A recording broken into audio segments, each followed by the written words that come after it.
Now it's time to wake up. Kincade and Salciunas is on the air. Broadcasting live on the Fanatic app and YouTube channel. Here are your hosts, John Kincade and Andrew Salciunas. 97.5 The Fanatic, Philadelphia. Well, apparently the story is not done yet, even though we know A.J. Brown will be traded. Now it's a matter of to who? Have we really reached this point? So, John Kincade, good morning. How are to you? Too. Yeah, the yard sale is about to begin. Yeah, so very, very interesting. Like, out of the blue, Jason La Canfora, who covered the NFL for a long time, and is he still Sports Talk Radio in Baltimore? He just exited earlier this year, working at one station, going to another. He was CBS's Schefter for a long time, the better part of 2 decades. Yeah, like a long time. And so he's clearly still has connections, and he's probably still talks to people all the time. And out of nowhere, he puts out a report that, hey, by the way, like, Jacksonville might be in on A.J. Brown. And it's like, wait, what? How old is this report, right? Like, when I first read it, I was like, all right, this came out, like, what, last December, last January? Why is No. This came out recently. Jason La Canfora, again, reporting that Jacksonville could very well be in the mix for A.J. Brown. Travis Hunter is going to be pretty much a full-time cornerback this year. And their second-year wide receiver that's about to enter his third year in the NFL, Brian Thomas Jr., was a stud his rookie season. And it wasn't all that great last year. And last year was the year their offense finally boomed. Right? And people are trying to spin that, well, the Eagles are going to trade for a wide receiver here. No. Maybe they do. Maybe they don't. I don't think that's what it is, but Jason, he has good sources, I can tell you that much. So just when you think it's over and we're, 2 weeks away from June 1st, and you're thinking, all right, this is going to be done soon, not so fast. And for everybody that just wants it to be over, and I think we all just want it to be over. We're tired of the A.J. Brown gets married and TMZ's posting, there's no current Eagles there. And there were, and they were wrong. They're wrong about the reporting, but in 2026, you just let it go. Well, they will just let it go. They won't backtrack. They won't say anything. Like, there were current Eagles there. So there's all these false narratives. So I kind of just want it to be done. Yeah, let's be done with it. Well, John, on June 1st, on my day off, and you were saying, man, you're going to miss. I said, what are you doing? Like, what are you doing taking off June 1st, dopey? Well, apparently I'm not dopey anymore. Well, that's if you think that's what's going to happen. All right. Well, let's play a couple of clips for you because James Palmer, who you hear pretty frequently on with Middays with Marks throughout the football season, he was on with Kay Adams up in Adams yesterday and was talking about the latest with A.J. Brown. So before we talk about Jacksonville, here is James Palmer talking about the idea of this trade not needing to be done exactly on June 1st. How much leverage do the Eagles have? Well, Howie has no timetable. That's the part of it here. Like, he is in no rush. Like, I mean, so A.J. Brown's in training camp? The start of the season. I think he's in a different uniform by the start of the season, but I think he doesn't have to do a deal at June 1, right? He doesn't have, like, deadlines are usually by money and where certain things kick in, right, Kay? Like, those don't exist really within this contract. So, like, he can kind of give it a couple weeks and maybe a month or two and see how this goes. What was that sound effect from Kay there? I don't know. Like, she growling about A.J. Brown not going to be traded? Like, who cares? Or she's like everybody else that just wants the story to be over with. Oh, no, she doesn't. She loves the content. We all do. Look, we all do, right? Yeah, sure. Like, I look at today's show. Tell me this. Is this more, be honest, this is much better than what I was expecting. I was expecting the death knell march till June 1st. Yeah. Now, we absolutely have numerous sources in the NFL saying, yeah, Howie's got other teams contacting about A.J. Brown because he waited till June 1st. So in case people are wondering, and if you have been living under a rock, we're all never assume, as our boss always tells us. A.J. Brown, if he was traded before June 1st, it would have been a $40 million dead cap hit. Which would have killed the Eagles this year, like, as far as flexibility. If you waited till after June 1st, or June 1st, the minute clock strikes midnight June 1st, you're only having $16.5 million of dead cap hit. It's spread out over 2 years instead of the number 1 year, $40+ million. And we know that Howie Roseman loves to work the cap. We know that. So that's why the whole June 1st thing was a talking point. And as soon as the draft came and went, and we knew that they weren't making a trade on draft night 1, to get that first-round pick in the 2026 NFL draft, we all knew, all right, June 1st is when it's going to happen. This looks like it. But as you hear from James Palmer, just because it will be June 1st soon doesn't mean the trade has to happen on June 1st. So this could happen June 2nd. It could happen June 3rd. It could go to training camp. Maybe there's a bidding war. And so if you believe in this latest report from Jason La Canfora that Jacksonville might be in on it, you saw on NFL Live that there was also a quote-unquote mystery team, which very well could be the Eagles camp trying to stir the pot. And when I hear mystery team, I know how crafty Howie Roseman is. Now, there was just one mystery team that I'll always remember, Phillies getting Cliff Lee. They were the mystery team. They were the mystery team. They get Cliff Lee, which was just amazing. So now the Jacksonville thing, right? And Connor, great job. Jason's going to be joining us today at 8:30. So we'll be able to speak to the man that started this all earlier in the week. He's going to join the show at 8:30. It's an Adam Schefter Wednesday. We can get Schefty to talk about it. But because it's 6:05 and we don't have those guys for another 2 hours, why not play another clip from James Palmer? Because the Jacksonville thing came up. And this is another guy that's very well connected, very well in the know. We all know that a reporter can quickly shoot down a report. I didn't hear that at all. That's not what James Palmer did here. Here's the deal. I'll say this. Nothing can be put in place. This isn't like a release where you can designate a guy post June 1. With trades, it has to happen after June 1. Anything right now is just a wink and a nod, Kay, right, in terms of an agreement. And we know how Howie works. He can obviously be, I think we should, get the negotiations up and going. And they had negotiations. They haven't really had any, to my understanding, like recently. But there's been some offers. There's been some talk with the Pats for sure. But if you think Howie Roseman for a second is not going to be calling every other team, and I mean not just taking calls, but making calls to other teams on A.J. Brown, I mean, you're a fool. Like, this is the way Howie works. He's going to try to get other teams involved. He's going to try to see what the best options he can get for himself are. And I think Jacksonville, there's been like, is Brian Thomas Jr. available? He's not available. Is he available? I've heard both behind closed doors, out in the open. Are they going to make some moves in terms of how that wide receiver room's built? If Travis Hunter's not going to be playing receiver as much, like, do you want to go and make a big splash? I'll say this: James Gladstone down there is like he's kind of like Les Snead, where you have to have him sit on his hands. He's always looking to do something big. He's always looking to try to make a move. Okay. And at the deadline, man, was he trying to make some things happen at the deadline? And I mean big things. They didn't happen, but he was trying to make some big moves at the deadline. So I wouldn't put anything past James Gladstone down there in Jacksonville, and I wouldn't put anything past Howie in trying to find the best deal possible, because the 27 draft is outstanding, Kay. Now, are we done with Patriots-Jags? No, Johnny, let me add you one more to the mix. Wait a minute. Who else is knocking on the door? Howie's working the phone. All right, like, that's what's happening. Yeah, right? I think we see that. We all know that he's working the phones. He's reaching out to reporters, or maybe he's having somebody reach out to reporters. He's putting seeds in people's heads. Yeah. All of a sudden, the conversation starts because we're nearing that date. We're nearing June 1st. It is May 20th. We're about to go into Memorial Day weekend. I hope you all enjoy the rainy, wet shore. Mike Garafolo was on with Rich Eisen, who's now with the NFL or ESPN, but also the NFL Network still. Mike Garafolo was talking about the Rams. Remember, that came up out of nowhere. Correct. 2 months ago? That the Rams were very interested. That it came really close to a trade. And you talked to a few people that know that. That was true. The Rams stuff was true. And we were talking about it days out, that it was true, but they were kicking tires. The Rams were more like, what can we get? Well, like, according to Mike Garafolo, apparently it was more than just kicking tires. This was Mike's report. Quote, that was really close. It was closer than it got with the Patriots. Now, that's wild. There was one point where overnight it sort of died. It was like late one night, this could be going down by the next morning. You know what? There's too many moving parts here. So it just kind of died. He then says, I wouldn't be surprised if the Rams reemerge. I would not be surprised if the Rams at some point reengage and check in, and he checks in with them.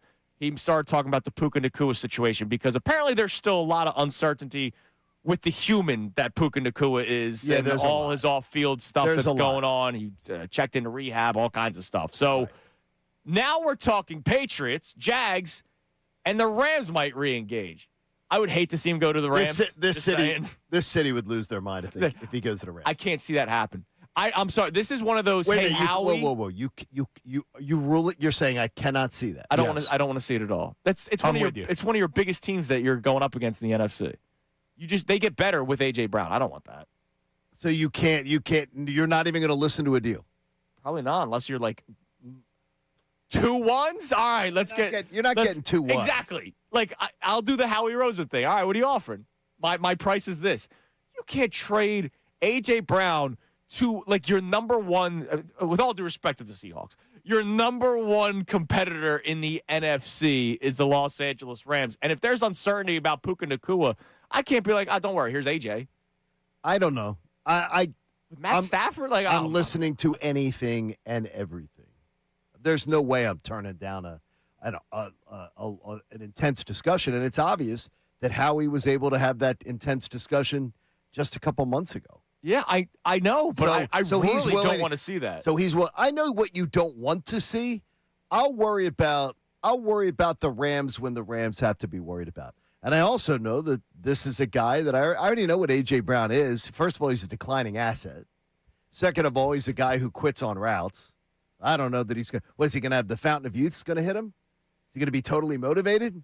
Is he going to be a guy that all of a sudden becomes a team player for the Rams? Well, I think he could be exactly what derails the Rams. Just saying, he will probably be happier because he's going to be in an offense that's going to be throwing the ball a lot. Yep. And he's got a quarterback that, no disrespect to Jalen, makes a couple more throws on the field. That's why Matthew Stafford's Matthew Stafford. Sure. He could also he's going to be a guy who could derail the Rams. Could be.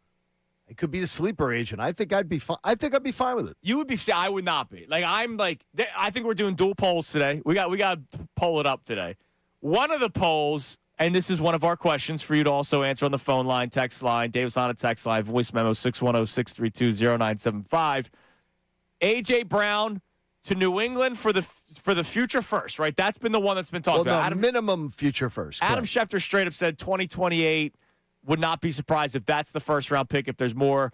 Jeremy Fowler on with Middays last week made it seem like just a one would not see much more, but we'll see. But there's the 2028 first-round pick from New England. There's the lesser pick from Jacksonville. That's what's being talked about. Not a first-round pick, but you would also get Brian Thomas Jr., and you would see, all right, can we turn this into something? There's a lot of, by the way, a lot of the reporting out of Jacksonville is they're not getting rid of Brian Thomas Jr. Yeah, unless there's legit concerns, which I don't think that there are. For A.J. Brown. Right. They consider Brian Thomas Jr. a better prospect than A.J. I would imagine they'd want both on their roster. Yeah, they'd rather have A.J. They'd rather have Brian Thomas Jr. and A.J. Brown. They're not doing this to get A.J. Brown to replace a guy because Brian Thomas Jr. is potentially – as a much bigger upside, sure, than AJ Brown. But that's the name that came up from. Yeah, I think it's Eagles fans hoping it too, though. That they're hoping for that too. There's been a lot of that here. Oh yeah, that's a good deal. That'd be pretty crazy for me if they could get that deal. You would. That's what I'm saying. You would consider it. That's why I'm all in on anything. But it wouldn't be the first round pick. It would be a lesser round pick, and then. You throw the Rams into the mix here. What are the Rams offering? I would imagine it's similar to what New England's offering, a first-round pick. Maybe you throw in a sweetener. But then the secondary poll here, Connor, is would you allow A.J. Brown to go to the Rams? Like, I'm out. I do not want to trade A.J. Brown to the Los Angeles Rams. You're listening. I'm not even listening. I'm absolutely listening. I'm hanging up the phone unless they're backing, up multiple picks to me. Connor? Yeah, I completely agree. Absolutely. If you believe you're in a championship contention window, that team's a major threat to that. And I'm not giving them A.J. Brown. No. I just want to get this clear. You guys are thinking that this is, if you give A.J. Brown, the Rams, then they're totally better than you. You're done. It's over. They might be better than you anyway. No, they might be better than you anyway, too. Absolutely. You've absolutely, the Eagles have absolutely owned the Rams.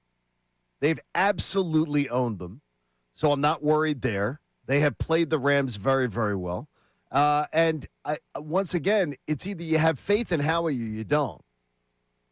I got faith in Howie on this one. That I do. He was engaged this deeply into conversation. I know he was. That tells me he knows something here. And they're very confident on that knee. Sure. They're very confident on what they know about his health, and they don't want to. And they also know the guy, and they're willing to let the guy walk out the door, the person walk out. Yeah, but the we door. know what the guy wants. The guy wants his numbers, and he'll get them in Los Angeles. They're going to throw the ball 40 times, and if Puka, God knows what Puka Nacua is up to, right? So. Well, we know what he's up to, and it's no good. We don't know if it's going to be It's no A.J. good. Brown, Devontae Adams, and Puka Nacua. Is it A.J. Brown, Devontae Adams? Is Devontae Adams out? I don't know what it would be, but all I know is A.J. Brown going to the Rams freaks me out. I am not even considering having a conversation. I'm actually surprised because it sounds great on paper. A.J. Brown to the Rams. Are you kidding me? That's like a no-brainer, man. The Rams, that'd be so good. Please. There's a reason why he's on the market, boys. There's a reason he's on the market. Because he's asked for it. No, it's also because they don't have to get rid of him. And because he's also a flaming pain in the backside. For this team, because he doesn't get the targets, and there he would. But he's also as the reason why, too, is why would there, do you ever ask yourself why there isn't more of a market for A.J. Brown? Well, now there's 3 teams. No, but I mean, 3 teams. If A.J. Brown's this good, ever wonder why there's not more teams lining up for A.J. Brown? It's after June 1st. Well, maybe Diana Rossini was the reason why. I don't know. No, but every team in the NFL right now could get in on A.J. Brown. You ever wonder why there's more teams not lining up for him? It could be the medicals. Could be. Could be that he's just a selfish player, a guy who teams know. We bring him in. He's out for himself. Could be the contract, and they don't want to bring on more money. Could be not wanting to deal with Howie Roseman. I wouldn't want to trade with Howie Roseman for anything. And that could be too, Connor. That's a great theory. Could be not in the need for a 29-year-old number 1 wide receiver, depending on where you're at in the franchise. Like, do the Browns need A.J. Brown right now? Like, no. And is he do teams believe he's a number 1 wide receiver anymore? I would imagine so. Do they think he's still a number 1 wide receiver? I would think if so many teams believed he was still a number 1 wide receiver, I'm telling you right now, boys, there'd be more teams calling. We'd be hearing about 7, 8 teams. Give me the number 1 wide receiver on any one of the number of Super Bowl contenders. Just give me any team you want. The Super Bowl contenders? Like the Super Bowl contenders. Well, Jackson Smith and Jigba. Okay, defending if those players were on the market as June 1st. He's 4 years younger. Their teams. Okay, give me somebody then more comparable. Give me somebody who's a little bit older. And you tell me a wide receiver that caliber. Justin Jefferson. You tell me that Justin Jefferson. A lot of people be in on You Justin tell me Jefferson. that there wouldn't be 15 teams calling? Yeah, because he's better than A.J. Brown. I feel comfortable saying that's that. what I'm saying is that that's why I'm saying to you is the fear of losing A.J. Brown, to me, I think is you guys are having a little FOMO about it, is there's just your fear of like, I think you're fearing what A.J. Brown used to be, not what A.J. Brown is. I think what his reputation is, and we'll talk to Jason about it. I think it's 8:30 I think you're fearing what A.J. Brown used to be. I don't think people in the NFL are looking at A.J. Brown as that player anymore. All right, so here's our questions for you, 610-632-0975. Of the 3 teams that we've heard as of this week. Exactly. New England, Jacksonville, and the Rams. Your packages are probably similar, New England and the Rams, a later in the year first-round pick. The Jacksonville thing, if you believe it, go for it. It's not a first-round pick, but you might also get Brian Thomas Jr. out of it. That's interesting, right? So which one are you all for the most? 610-632-0975. The Rams conversation, though, is also a separate one. Do you fear trading A.J. Brown to the Rams? I'm out. I'm not even having the conversation. Because you guys, I'm going to say it right now, you guys are both scaredy cats about trading A.J. Brown. Hell yeah, I never wanted it to happen in the first place. Well, he wants it to happen, so it's going to happen. And because I still think he's a good player. And so I don't want him to go to the team that's probably the number 1 threat to you in the NFC. I think that is, I do not think that's unfair what you're saying at all. It's that what I'm telling you is it's apparent across the NFL that your opinion of A.J. Brown is higher than the NFL's opinion of A.J. Brown. I don't know. There wasn't exactly a robust market for Jalen Waddle when he got moved to the Broncos. We one team out of nowhere. What do you mean? He got the same trade that people are talking. I think it's a good trade for Jalen Waddle, a guy who's been oft injured. Right, no, but what Connor's saying is there weren't like 10 teams in on Jalen Waddle. It was like out of nowhere. First of all, you didn't even know he was available, like truly available. with Jalen Waddle. We had no idea he was truly even available. That trade came that morning. Yeah, Everybody nowhere. went, whoa, oh my gosh. There was this. So we don't even know how many teams were involved. Yeah. We have no idea. There could have been 15 teams involved. All right. And so, more importantly, the trade value, if we get what they got for Jalen Waddle, for A.J. Brown, I'm all in. that's a win, man. I'm loving it. Depends where he goes. Right. I'm not in fear of that. I'm not I here am. to draft. Don't I'm here to win. trade him to the Rams, Howie, please. By the way, oh no, we suck again. Phillies lose yesterday, 4-1 to the Reds. They stink. Phillies stink, man. They can't hit. Look at you. Cancel the season. Yeah, season's over. Match manually, it's all gone. You're all off already. He stinks. You're all off. That kid Chase Burns is a freaking stud. Oh my gosh, he's a hell of a. He is a pitcher, not a thrower. I read an amazing stat from Cole Weintraub of NBC Sports Philadelphia about the back-to-back pitchers the Phillies faced. I'll tell you what it is next. Like it's why I love baseball, other than just playing it. Like the random stats that baseball provides for you. I'll tell you what it is next. Also, speaking of what's coming up next, your reaction to this A.J. Brown stuff. And it's day. Are you scared too? I don't want him going to No, the Rams. not you. I mean, we know you're Yeah. scared. We know Connor's scared. I don't think our listenership is going to be as scared. All right, we'll see. Also, week 2 of Debate Day. Connor, you missed this on Thursday. We opened up Debate Day where you help us, and then in turn, we help you. We'll explain what that's all about coming up next. Kincade Salciunas, 97.5 The Fanatic. Now on 97.5 The Fanatic Sports Update. Phillies get shut down. I'm Connor Thomas. The Phillies offense got shut down by the Reds last night, losing 4-1, striking out 14 times in the process. Trey Turner did homer in the game, but it was one of only 3 Philadelphia Phillies hits. Now, Jesus Luzardo was solid over his 6 innings of work, despite some rough infield defense behind him. He talked about keeping the Phils in the fight after the game. Not bad. I feel like I kept us in the fight. Kind of, got through a tough fourth there. I mean, didn't let it spiral out of control. Had some traffic throughout the game, but I felt like we handled it pretty well. Ultimately didn't result in a win, though. The 5-game winning streak is snapped. They can still win the series today if they can take Game 3. It's at 1:05 p.m. Aaron Nola on the mound against Andrew Abbott. News is starting to grow. More teams entering the A.J. Brown trade conversation. The Jaguars, the latest team being mentioned. Jason Lockenfora had that report. He'll join us coming up at 8:30. In the NBA, the Knicks came back from a 22-point deficit late to force overtime against the Cavs. New York ended up taking Game 1 of the Eastern Conference Finals 115-104 in that overtime period. Adam Schefter of ESPN will also join us coming up at 8:05 for the latest in A.J. Brown and NFL news. This update is brought to you by Mattress Firm. Waking up drained? Mattress Firm sleep experts will help you find the right bed for deeper rest at the Memorial Day sale. Mattress Firm, they make sleep easy. I'm Connor Thomas for the home of the Sixers, Flyers, and Union, 97.5 The Fanatic and the Fanatic app.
Salciunas, 97.5 The Fanatic and the Fanatic app.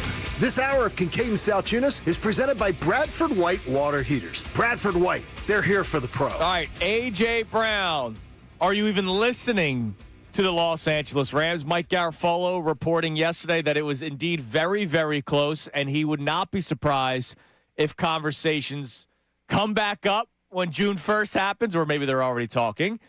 And this comes off of the Jason Lock-and-4 report that, hey, Jacksonville might be in the mix here. And then, of course, we all know the New England Patriots there. But are you even listening to the Rams? I'll give you some of the reaction on our YouTube chat in a minute here, Johnny, because there are a lot of people chiming in on this. I'm sure there are, which is good. Is just a one from the Jacksonville Liam Cohen. On Jacksonville's Liam Cohen, the idea is that what he has been looking for more toys on offense. Yeah, I don't see. So he's looking that for more happening. toys. Is that was the he still desires more toys. He even talked about that he wants more toys on offense. He doesn't want to give away a toy to get an aging A.J. Brown who quits on routes and is not the player he was. Quit on routes here because he was unhappy. Well, you know what? He's a player who is a teammate. Yeah, no, I hear who you. quits on his teammates and quits on routes in games. That like who we talk about in NFL that does that? Well, we also who do we talk also about? don't know, have they fallen out of love of Brian Thomas Jr. But I don't know why they would move on from No, him. I want to get back to this. All right. Who do we talk about in the NFL that does this? I don't know. But why are we passing it over and glossing it over like we're excusing it? A.J. Brown was quit on his teammates. Yeah, and the New England and we're Patriots are still willing. I'm not making an excuse. I'm just telling you, A.J. Brown is still going to get you a first-round pick from two teams. No, he is. Right? Like he either absolutely is. New England or the Rams. So we could talk about how he quit, and we can talk about he's a bad teammate. There are teams in the league that still value him as a first-round pick. There absolutely are. But this is why his value is not the value, as I say to you, is if other guys were on the market. The thing is, that's why I don't care if he goes to if Howie says the best deal's with the Rams, Howie, trade him to the Rams. If that's the best deal, trade him to the Rams. And then when Matthew Stafford decides to do what's best for the team, he'll then bitch and moan, he'll complain, he'll go to his Instagram, he'll put out some cryptic post, and he'll tear down the Rams culture. It's perfect. It works good. And in a playoff game, he'll decide to quit on routes. He'll decide to not give his best. So that'll be perfect. That's great. There are guys who are never going to be happy in life unless they're getting theirs. And with the Rams, that doesn't work. I will with say Sean A.J. McVay, that Brown's doesn't happy work. in 2022. He was getting his. Right, so maybe with the in Rams, year one with the Rams, he gets his, That's not and he's Sean- happy, that and is- they win the Super Bowl. But that's not Sean McVay's offense. Sean McVay's offense isn't the let's cater to one guy. That's exactly counter to what they do. His offense can change week to week. They can have weeks where, Higbee, where they decide to go, where they go heavy tight end, where he's going to be, what are you going to be getting out a book? Sitting on the sidelines reading a book? And by the way, Sean McVay is not Nick Sirianni. Sean McVay won't have it. Sean McVay will call it out. He's not going to be, he's going to think, if he think he's be going to a country club there, it's not going to be the same because he's not going to have a coach that treats it like, yeah, it's okay. Then why are they still willing to offer a first-round pick? Because it's the you're making talent. it sound like A.J. Brown's like this horrific. No, it's the get him out of here. No, it's the same mentality that they used to go to their first Super Bowl. Les Snead, who I've known very, very well from the time he was an intern, he is a poker player. He is the guy, put the chips in the center of the table, go for it. He didn't care when they pushed all their chips in a few years ago. F the picks, go for it, do whatever you got to do, try to win that championship, have the parade. And then have the parade, and then I'll deal with the fallout later. That's what they're doing. They're willing to go for it. That's what they're willing to do. That's probably why Howie was listening the first time.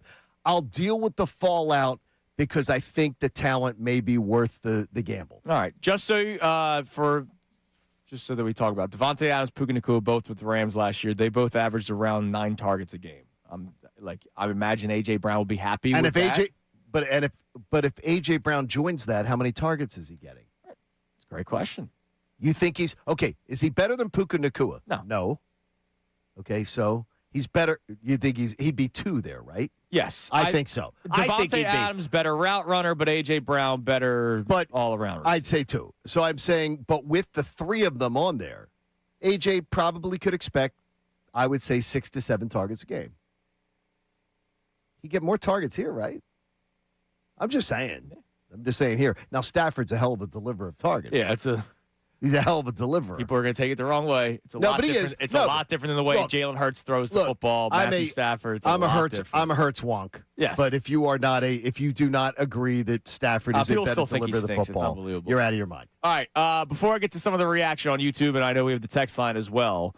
Today's debate day, week number 2. So Connor, you missed it. We're having one, by the way, this morning. We were going to do it last Wednesday, but Daryl Morey gets fired Tuesday night, so we moved it to Thursday. But it's going to be Wednesdays moving forward. The point of debate day is for us to help you, and you kind of help us with the content. We ask you, what was the most recent thing that you have been debating with anybody? Could be your buddies at the bar, could be your spouse, could be your kid, could be just the random guy at work, like whatever. What's the most recent debate that you've been having? And it doesn't have to be sports. All right, it is summertime. It does not have to be sports related. Whatever the debate is. Now, we also ask, send us the good ones. Like we had hot dog sandwich thing. Like nobody wants to do that anymore. It's stupid. So send us good debates, and we will either end the debates for you because John and I, hell might freeze over, might be on the same page. We could be. Or we further the debate, and then we get other people talking. So text them in at 610-632-0975. What's the most recent thing that you've been debating with people? Connor will read them to us. We will continue the debate. We can settle the debate or further it. You can tweet us. You can email us, whatever. I'll put out a tweet now just so that, people can see it on social media. Debate day. We do this moving forward every single Wednesday. All right, Dominican Austin Wells chimes in. One of my favorites. Even though he's not always so kind, you're still one of my favorites. No, a good name too. So if the Rams were in on this trade, he said, "Look, I'll listen to anybody, and it better be a premium price if it's from the Rams." Oh, so he wants a higher price. Okay, I think that's great. I'm listening to the Rams because he says I don't need them eliminating the Eagles first and a second from the Rams, if nothing else. You might get a first and a second conditional in different years' drafts. Sure. Yes, I like it. That's a smart man. That's a smart man there. He doesn't necessarily want to do it. No, but the thing is that you want them at the table for the very point that they're going to run up the price on everybody. They're going to make everybody else anxious because they know you're dealing with Les Snead, the general manager who says F them picks. The guy who says, I don't care about future draft picks. I care about winning now, doing what it takes to win now. I want the best, and I want veteran players. Sean likes veteran guys. Yep. Kieran says, whatever, just get the best possible deal out there. We all see AJ every year. He's missing 3 to 5 games per season. Perhaps the Rams will blow up within 1 or 2 seasons. Now, I did say this during the break. If I'm getting a first-round pick from the Rams, I want it 2 years from now because I think they'll be really, really good this year. Because you'd rather have it be then, yes. And also, they're all getting older. I'd rather have the 28 Rams pick than the 27. We don't know. What if Matthew Stafford either hangs him up or he's just – my man was getting epidural shots last year. Still had a tremendous season. But what if at some point his body's just not recovering? He's getting old. Correct. So in 2028, that's following 2 seasons from now. Next year, you should have a rookie quarterback that they just drafted in the first round. Future MVP Ty Simpson. You guys aren't worried about that? Yeah, because he's got every wide receiver in the world. I'll take the 28 pick and take Ty Simpson will not be ready for prime time right away. And I like Ty Simpson. I don't think he's going to be terrible or anything, but Ty Simpson to me has Daniel Jones. You may like him more than Sean McVay does. Yes. When the day they drafted him. Oh, yeah. Well, Sean didn't look exactly enthused. He didn't look all that happy. What do we have on the Davis on the text line? Feel the Davis difference. Check them out in Burlington. We love them. Also, that's where you can send your debate day topics. But what do we got on this A.J. Brown discussion? May 20th. And there's new A.J. Brown talk. Wow. Mark from Hatboro leads us off and says, this is the most wild take from John. A.J. Brown is still a top 5 wide receiver to me in the NFL and can compete with the other 4. I understand the drama stuff, but the dude is a flat-out beast. Sending him to a direct competitor in the NFC is crazy. Okay, we're going to do the wide receiver. Are we going to do this? Yeah, so wide receivers in the NFL. I don't think Let's do it. I'll say it for you because I don't want to trade him to the Rams, but I will say it for you. He is not a top 5 wide receiver in the NFL. Okay, but let's do it so we can at least have this conversation because if somebody hears this and they go, okay, can I give you that he is not Jackson Smith and Jigba? Correct. He's not Jamar Chase. Correct. He's not Puka Nacua. Mm-hmm. He's not CeeDee Lamb. He's not Justin Jefferson. That's 5. Okay, I'm just giving you 5 off the top of my head. A.J. Brown is not in the conversation with any of those 5 men. But he could be top 10. He could be. But That's still really good. but the people throwing around, he just threw it around there. A.J. Brown's still a top 5 wide receiver. He is not. Right, but he's not even in the conversation. Hang on, though. You're right. Like, I think the majority of people will agree with you on that as far as where he stands. One of those guys you just named in the top 5 is on the Rams. I got you. And now you're giving a top 5 and a top 10. And by the way, Devontae Adams, nothing to sleep on either. I don't know how they. There was. Would Devontae you take Adams. George? Is he better than George Pickens? He is not. He is not better than George Pickens. George Pickens is better at this stage of his career. I worry more about George Pickens than A.J. Brown in terms of the. Well, he's crazy. Everything he's else. crazy. Yeah. Connor, did you just do a I did. George Pickens and A.J. Brown? Yeah. George Pickens is a stud. 32 general managers. So is A.J. Brown. 32 general managers say you get to take a talent at wide receiver. Would say that George Pickens is better than A.J. Brown. It would be a clean sweep. He's younger. You can't tell me. better. Hang on. You can't tell me with confidence that's the answer. What are we got? Him being younger is a. Him being younger is And he's Yes. younger. He's faster. 4 years We're younger. not talking about younger. We're talking about competing for a championship this year. No, and the Rams I'm stand just in your talking way. about the 2 players. There's no. You just told me there. There's no comparison there. There is a comparison there to me. I don't think George Pickens is head and shoulders above A.J. Brown. I think he's younger, and that's why GMs would like him. Is he better? They're all in the 5 to 10 or 6 to 10 conversation. A.J. Brown is not ahead of George Pickens on any general manager's list. Now, as far as you saying what you said is absolutely true. George Pickens has been an idiot. Yeah. For a lot of his career. And by the way, he was an idiot when he was at Georgia. And A.J. Brown wasn't clean, but A.J. No. Brown was a bad teammate. He wasn't an idiot. No, exactly. George Pickens, totally different. Totally different. George Pickens could wind up on the suspension list. George Pickens, A.J. Brown is a model citizen compared to George Pickens. And that's where you can get into that discussion. Yeah. All right, coming up next, more of your reaction. Because, man, out of nowhere, we have more A.J. Brown stuff to talk about. We will get that coming up next, 610-632-0975. Also, real quick on the side, if you went to bed last night, like it seems like all of us did. I did. You did not see a colossal collapse. Who was involved in it? A lot of people. No, not just the player. Who was really involved in it? Head coach, bit of a nitwit, too. It's one of the things that I hear coaches say all the time. I go, that's crazy. It's Kincade Salciunas, 97.5, The Fanatic.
of Kincade and Salciunas coming your way now. It is 6:48 here on Kincade and Salciunas, 97.5 The Fanatic. We'll get back to the Davis Honda text line in a second on this A.J. Brown discussion.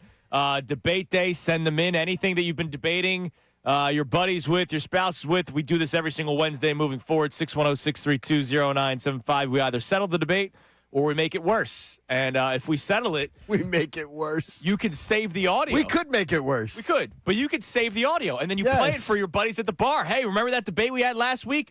Boom. Kincade and Salciunas continued talking about it. How about what the New York Knicks did yesterday? If you went to bed when the Knicks were losing at halftime and entering the fourth quarter, well, you missed an insane comeback. At one point, the Knicks were down 22 points in the fourth quarter, and they outscored the Knicks 32-18. And they go to overtime, and then they just crush the Cavs 14-3 in overtime.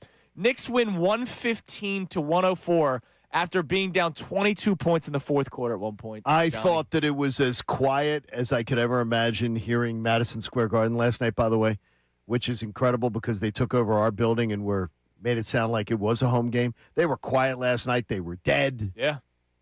And I turned it off and said, it's over. it. Yeah. It's over. I'm going to bed. Phils are over. They lost, but at least the Knicks lost. And it was actually pissing me off a little bit going, Cleveland just coming off a 7-game series goes out and does that to the Knicks in Madison Square Garden. And by the way, even what they did, losing in overtime, they showed so much more fight and heart than the Sixers showed. And it pissed me. Like I was like, oh, my gosh. I went to bed going, man, it's incredible. And then you woke up. I woke up. I couldn't believe it. I couldn't believe it. I heard it on the radio because I don't look at my phone in the morning. Right. So You're listening. I'm listening on ESPN overnight. Yeah. And they're talking about the Kenny Atkinson, and I'm hearing him talk, and he's talking like in that depressed tone. I'm going, why does he sound like a funeral? With 7 minutes and 40 seconds left, the Cleveland Cavaliers led the New York Knicks 93-71. And you mentioned Kenny Atkinson. Now look, James Harden had another. He was terrible. By the way, collabs. 6 consecutive possessions. He somehow flubbed. Oh, God. But Kenny Atkinson, when they're up 93-71, has 3 timeouts left. They finished the fourth quarter. He had 2. During that entire run, he called 1 timeout. His reasoning, I like to hold on to my timeouts. I have heard coaches say that for years, and it's usually after they lose big leads. No, that's usually when you're asked about it, right? King, Brett Brown, oh, my God. I swear Brett Brown thought that it carried over to the next game. Like, I swear, he thought, oh, man, if I save these 2 timeouts, I'll have 2 more next game. Brett Brown used to do it all the time. Kenny Atkinson is watching his team fall apart. Does that mean he has no answers? Like, is that why you don't call a second timeout? Do you just think, they'll figure it out at some point? Here's what I'd be thinking. I'm coming off of a 7-game series. I'm exhausted. I'm coming against an arrested team. They're now awake. Yeah. I want to give my team a breather. Yes. I just want to give them a breather. It's okay to call a second timeout during a run like that. It was incredible to me. 7 minutes and 40 seconds left. It's when it begins, and the Knicks take game 1 in the Eastern Conference Boy, that was Finals. bad. Unbelievable. That was really bad. All right, Connor, what do we got on the text line? We have a lot of people checking in on this A.J. Brown conversation. This texter says, and it's Joe the Cynic, I was a huge fan of A.J. Brown, but if he's not getting separation or willing to fight for 50-50 balls as he showed near the end of the season, he becomes an overpriced, mediocre player. Yeah, I mean, look, he quit on the Eagles last year, right? He quit on them. So is he going to quit on the next team? We'll see. I texted John yesterday, listening to John and Sean. They were having a great show yesterday. It was great, the topic. It was a great topic. And I heard your text going. The Team AJ team. And I said, John Marks, in my opinion, taking a heel turn that I never saw coming. I said, so you're defending a guy who quit on the Philadelphia Eagles during the season and then during playoff games. That's the guy you're defending. A lot of people He's like, well, I'm not really defending him, but I'm like, how could you say you're Team AJ? Because I'm telling you, that's the difference. When I say it to you all the time, to you and Connor, that's the difference in the fan base today in this town and the fan base of yesteryear. There is no way in the world that the fan base of yesteryear would ever be defending and saying, oh, yeah, I'm Team AJ, for a guy who quit on this city and quit on his team. Yeah, I don't know why. Dude, I don't know why. I don't know why. I can't even answer that question for you. I don't know why. I don't understand it. I said, it's like look, he has I have an AJ Brown jersey. Yeah. I love AJ Brown. Love what he did. I didn't love it last year. And with that, as I said, I'm always going to remember that bus ride with you. Yeah. Leaving Clearwater, heading to Clearwater to go party up they're 4-0. And one guy was unhappy. One guy was unhappy being 4-0. What else? Unbelievable. All right. We also have another check-in here on the conversation. This texter saying, I agree with John. I wouldn't rule out L.A. if they're willing to pay up. I don't fear AJ because I know my defense is great, and he's starting to decline. So I saw somebody, it might have been also, once again, Dominican Austin Wells on our YouTube chat saying, I wouldn't fear A.J. Brown going to the Rams because we have Quinyon Mitchell and Reek Woolen. Now, look, Quinyon Mitchell, yeah, sign me up. I don't know who Reek Woolen's going to be this year. I liked him a lot. When he first made it to the why wouldn't you? He was a stud his rookie year. He was fantastic his Had rookie. a very bad year his second season. Has gotten marginally better since that second season, but we've not seen rookie year Reek Woolen at all. And the Super Bowl champs were more than willing to say goodbye. Yeah, I can't pencil in we got Reek. No. We got Q? Yes. And Q, who, if just going now, just did a little word search because one of my listeners said said on DMs, check it out. Last year, what was said, obviously, was Tristan. There it is. So I look and go, yes. Here's Jeff McClain. Here's, how Quinyon Mitchell really had his way with A.J. Brown. Now, the thing is, Quinyon Mitchell's going to have to handle Puka Nacua, A.J. Brown. It's a lot. He's also had his way with a lot of receivers because he's a stud. He's a stud. And that's the thing. And by the way, AJ only has to be the second or third option there. Yeah. Which is completely different. That's why it freaks me out. Oh, no. There's every reason to be, wow, that could be incredible. All right. Coming up next, we will read you the word-for-word report from Jason La Canfora that kind of got this ball rolling again. He joins us coming up at 8:30. We'll read you the report from La Canfora. You'll hear a national reporter not shoot down said report about Jacksonville. And, of course, this all sets up an Adam Schefter Wednesday. Shefty joins us coming up at 8:05 today. You can't miss that. You thought that, May 19th it was over. Nope. And May 20th, we have content. It's Kincade and Salciunas, 97.5 The Fanatic. Now on 97.5 The Fanatic Sports Update. Win streak snapped. I'm Connor Thomas, and the Phillies got shut down by the Reds last night, losing 4-1, striking out 14 times in the process. Chase Burns really good for Cincinnati. Trey Turner did homer in the game, but it was one of only 3 hits for the Phillies in this one. Jesus Luzardo was solid over 6 innings of work, despite having to deal with some rough infield defense. Don Mattingly talked about his start after the game. Yeah, Zeus was good tonight. Basically 6, gives up 2. If we kind of do what we're supposed to do, you can say 1 or maybe none. But unfortunately not good enough to win the game. Now the Phils will have to win Game 3 today if they want to win another series in a row. Game 3 starts at 1:05 p.m. today from Citizens Bank Park. Aaron Nola on the mound facing off against Andrew Abbott. News has started to grow. More teams entering the A.J. Brown trade conversation. The Jaguars are the latest team being mentioned in those talks. Jason La Canfora had that initial report. He will join us coming up at 8:30 to give us more info. And in the NBA, the Knicks came back from a 22-point deficit late to force overtime against the Cavs. They ended up winning the game 115-104 in Game 1 of the Eastern Conference Finals. So the Knicks up 1-0 on Cleveland. Adam Schefter will also join us coming up at 8:05. I'm Connor Thomas for the home of the Sixers, Flyers, and Union. 97.5 The Fanatic and The Fanatic.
Sean Connor, Kincade Salciunas, Philly Sports Talk, 97.5 The Fanatic and the Fanatic app. It is 7 a.m. here on Kincade Salciunas, 97.5 The Fanatic.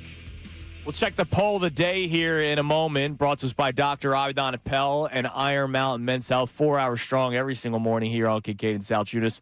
And it's about A.J. Brown, because there is now new reports on A.J. Brown, the A.J. Brown front. We all thought Brown to the Patriots, done deal. Adam Schefter pretty much has said done deal. Thought 2028 first rounder, which is what Adam told us, and then a 2027 Something. Might be conditional, might not be. And then, out of nowhere, Jason La Canfora has this to say about the Jacksonville Jaguars. Quote, another personnel exec mentioned Jacksonville as a potential fit for Brown. Jags receiver Brian Thomas Jr. has regressed and been subject of trade rumors, and 2025 top pick Travis Hunter is going to be playing way more cornerback than receiver moving forward, and a vet like Brown could help fill a void there, end quote. So Lock and Force will be joining us coming up at 8:30. Can't wait to be able to further that report and get more detail on could A.J. Brown actually go to Jacksonville. Is this legit? How, like, there's, hey, an exec said this, or is there actual legs to it? Like, are the Jags actually calling Howie Roseman and saying, we want A.J. Brown, what is it going to take? We'll find out later on in the show. Mike Garafolo, he says on the Rich Eisen show that it was really close that A.J. Brown was going to go to the Rams, closer than it ever was with the Patriots. And he would not be surprised if those conversations resume. And, of course, we all know the New England side of things. Absolutely. June 1st is the date where it's supposed to start. But as James Palmer said on the Kay Adams show up at Adams, he said, hey, this could go past June 1st. Like, it could. Don't think that it's a done deal, that it's a done deal on June 1st. It could carry over deeper into the summer.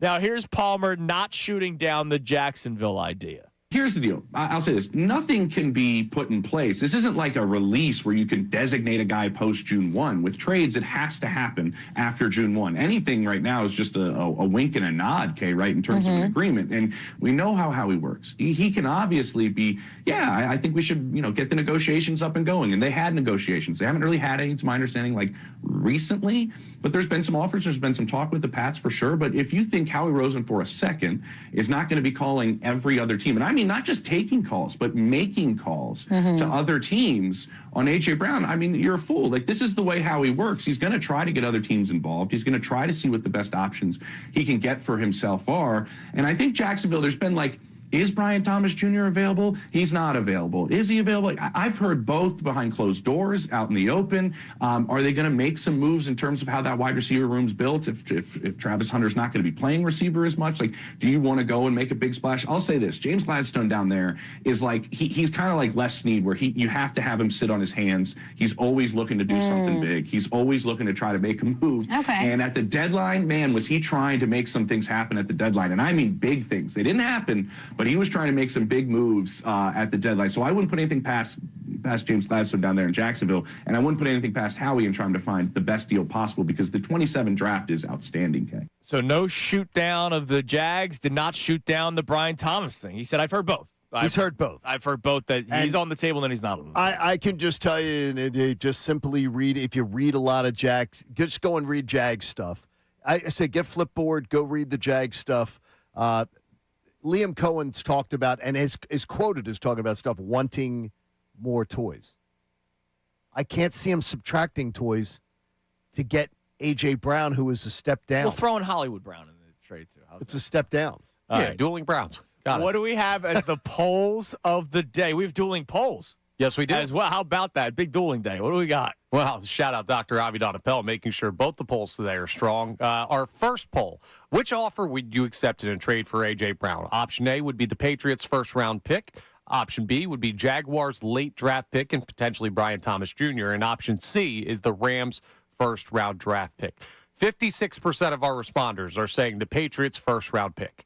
44% of our responders are saying the Jaguars late draft pick and potentially Brian Thomas Jr. You can do the math there. That leaves 0% saying Rams first round draft. All right, so answering that poll, like if I was the one clicking and I did, it's option A because I really do think New England could potentially stink. Like not this upcoming year, but maybe 2 years from now. I don't know. I think out of all those teams, I think New England has the biggest chance of the pick actually benefiting you. Okay, stink. Here's what I'm going to tell you with that is, let's look at that division. Jets, Stink. they're awful. So they're going to, New England's never fallen below the Jets, right? Sure. Anytime soon. Do you see anybody else really being that much better than Buffalo? Absolutely. Yeah. Buffalo, we can all agree. I think Buffalo's going to be better than them. Hang on. You guys don't think Miami's good? No, they're terrible. I think they have two of the worst teams in football in their division. So I don't think but they're I'm not looking stink. for a top 10 pick. I'm looking for, if I was to pick Patriots, Jags, Rams in 2 years, who's landing me a mid-first round pick, I would put my money on the Patriots more than the other two teams. Okay. Because the Jags division, I don't know what that division's like either. I wouldn't. Yeah, I stink. Yeah, I just think. Or maybe stink was harsh. I think they have two of the worst. As the kids say these days. I think they have two bottom 5 teams in football in their division. So I think that really is just going to help them be in the but mix. this is for 2028. You know that the Jets they'll figure it out. The Jets are going to figure it and out. Miami too. Yeah. Oh yeah. They're both going to figure it out. They got HA locked down now. They're good. Pay a running back. Why not? By the way, one of the responses, JD, in the comments saying option B, which is the Jags one, is the only one that makes sense. Brian Thomas Jr. would be a good choice since we are losing a tall wideout. I wouldn't say it's the only one that makes sense. A first-round pick makes sense, especially when we're talking about replenishing this roster. We're talking about paying players, and we'll get into another conversation about Jalen Hurts later on the show. If he's going to get paid even more money 2 years from now, you need first-round picks. I would rather a first-round pick than a later pick in Brian Thomas Jr. Now, we also have our second poll today, yes, which is about just specifically the Rams. Are you willing to trade A.J. Brown to the Rams? 3 options here. Absolutely not. I'll listen, or yes. 41% of our responders are saying absolutely not. 30% are saying yes, fully, and 29% saying I'll listen. Okay, I'm floored. Surprised I'll listen. I'm floored that I thought your response, which is no way, that you guys have, I thought that was going to be the majority, and I thought the 2 others combined were going to be just below it. So I thought it was going to be like 52% no way, and the other 2 combined were going to be like 48. Now, that may still work out that way, but that's what I was expecting. Early on, that surprises me. I'm surprised I'll listen isn't even at least second. That's the last one. Like, I'll listen. All right, yeah, I'll listen. 5 first-round picks. I'll listen. Well, I mean, it's got to be realistic when you talk about I that. know. I know. I understand. I'm surprised people are saying yes before they'll say I listen. Sure. I don't want him going to the Rams. I'm sorry. I that freaks me out. If he goes to the Rams, that would freak me out. What do we have on the Davis Honda text line? You can feel the Davis difference by checking them out in Burlington, 610-632-0975. And it's debate day, so we need your debates. So let us know what you guys are debating. Yeah, this texter checks in on the A.J. Brown conversation. We do have a couple of debates that people have sent in, by the way, that we'll get to. No hot dog ones. No hot dog ones. Yeah, we ruled that out last week. This texter says, during the middle of last season, you guys would argue until you were blue in the face that A.J. is a top 5 receiver. Now he's on his way out, and he's not remotely close. Come on, man. Not true. Not again. I can't do the argue false narrative. We talked about them being the best 1-2 punch in the NFL, arguably the best 1-2 punch in the NFL, which if everybody was on the same page, and maybe if the offensive coordinator was better and the offensive line was healthier, maybe it still is the case. Now, here's what I'll say. I was looking some stuff up during the break as far as where A.J. Brown was from national publications going into last year, and Fox Sports did one of those all-encompassing, like everybody contributed articles of top 10 wide receivers going into last year's NFL season. They had A.J. at number 5. Pickens not on the list. Okay. And then Pickens goes to an offense where they're throwing the ball over. I mean, look. But that's what the Rams A lot are. of his That's my statistics. issue. No, exactly. I don't want him going there. Everything's going to change. We know power rankings change every single week. You know, by the way, A.J. Brown missed some more time as our one texter, we had the one guy on Twitter say, or YouTube, I forget. You could pencil in 3 misses for You think A.J. that's Brown. going to get better or worse? Probably not. Probably not going to get better. I mean, it's a knee Knee is scary, And- especially with a wide receiver Absolutely. who runs slant routes occasionally. When Patullo remembered that you could do that, that's kind of scary. Okay, let's do a sick exercise here. A little sick, twisted exercise for one John Kincade, who is comfortable with the Rams. Yes. Let's change out the Rams.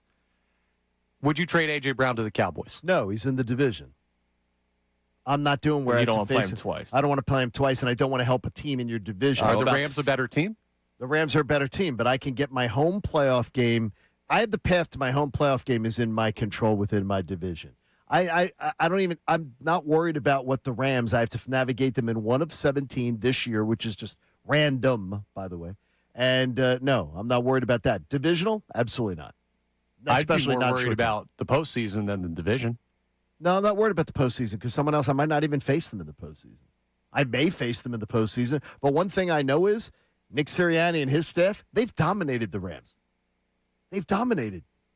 They don't like Sean McVay has not had a good run against the Eagles at all. Hang on. They've dominated them in win-loss. Yeah, but let's not that's act what I care no, about. No. Let's not act like it wasn't close. Yeah, that's what I care about. I don't care about close. They don't hang banners for close. Hey, we were close. Right, but when you say Guys. dominated, you're making it sound like the Eagles could never lose to them. No, I didn't say that. What I'm saying That's what it is that sounds win-loss is what matters. but The what you're Rams saying don't is beat the Eagles. How it's coming off is that you would not be worried if we went to the Rams because the Eagles have dominated. No, what I'm saying to you is that I'm not going to worry about the Rams because if the Cowboys, I'll worry about they're in the division. And I do think the Cowboys are going to be better. And I think that would make the Cowboys exponentially better because that ups them up. That gives them a little bit more depth. And I already think their passing offense is going to be pretty nasty to begin with. So I would not do that. Yeah. But the Rams, I can't worry about what the Rams are going to do. I can't worry about the random game. You may face the Rams in the postseason. Could happen. I also think the Eagles could easily have a better record than the Rams because of the easier path that they have. Could be, yeah. They could end up, so the game could be here in January. And I really like Matthew Stafford out in the cold. His numbers are terrible in the cold. His numbers are bad about winning games outside in January. Thank God Zach Bond slipped or Tyler Higbee slipped. Just saying. Thank God Tyler Higbee slipped. Because so did Zach Bond. Thank God the Eagles scored like 20-something unanswered early in the regular season last year. Now, 'Cause- Doc Man. Brody on our YouTube chat is like you, Johnny. Send AJ to the Rams. He'll start out all buddy-buddy with those guys, but eventually we'll start backstabbing them and ruin the locker room. It'll happen in one season. I don't think AJ is the kind that has real long-term relationships. I think he's a long-term relationship guy. he was here for 4 years. We only just started having these problems really last year. I mean, now that hold on. Now that I understand that we loved it. Well, not all of us. People did. Have you ever had a relationship? All right, you had a relationship and you guys broke up. And it was like that one final straw, but then you start realizing, man, that was kind of weird actually too. And that was kind of weird. That was kind of weird.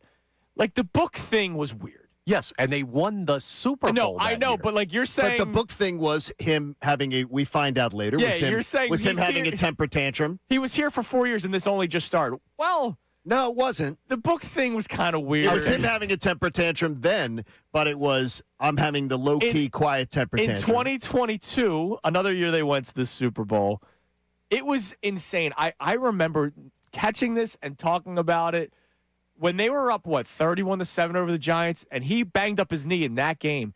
He was yelling at Sirianni on the sideline because Sirianni said, Remember? we're done. Like, the starters are Right. out. And he was yelling because he didn't get his numbers in that game. Correct. That And he was year Okay. one, He was. my And man. this isn't a one-off with him. This is a guy. He is all about himself. You could show me like 2 or 3 It wide may have receiver ones boiled over in recently. football that do not have something like that on their resume.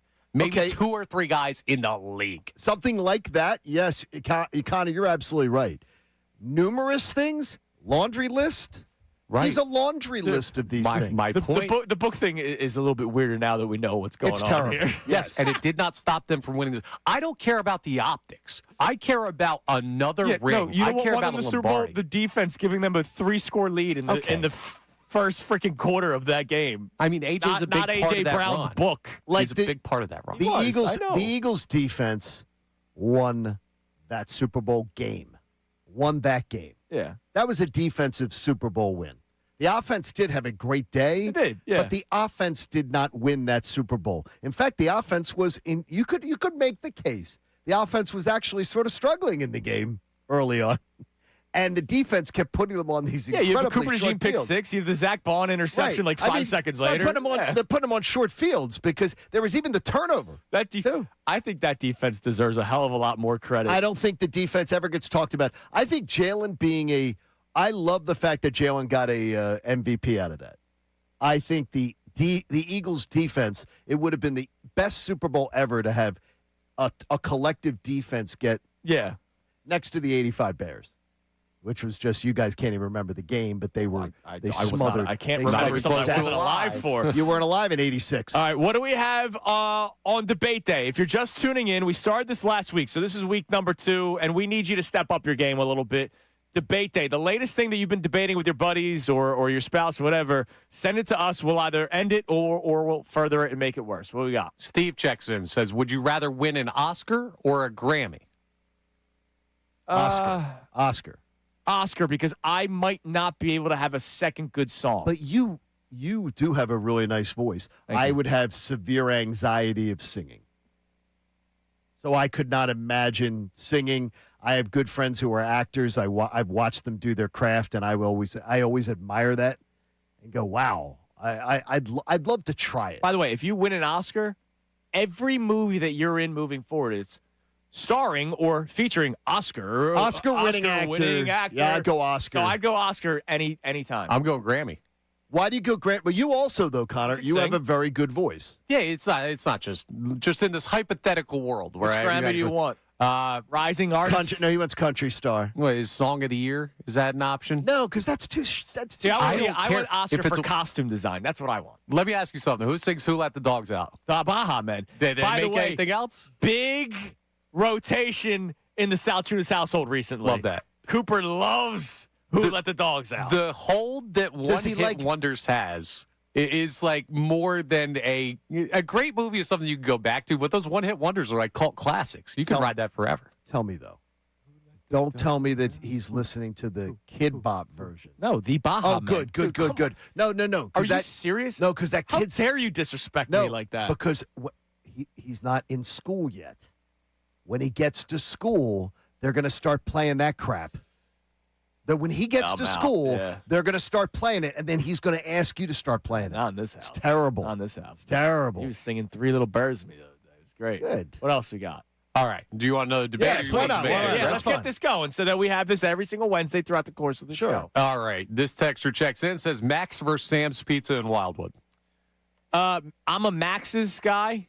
I'm also more of an Ocean City person, so I may not have the best information. It's Max. I'm gonna go. Yeah. I'm gonna go the same vote, but I am also more of an Ocean City person. So I was a Mac and Manco back in my day before the fallout. Well, I think it's the most overrated thing in the world.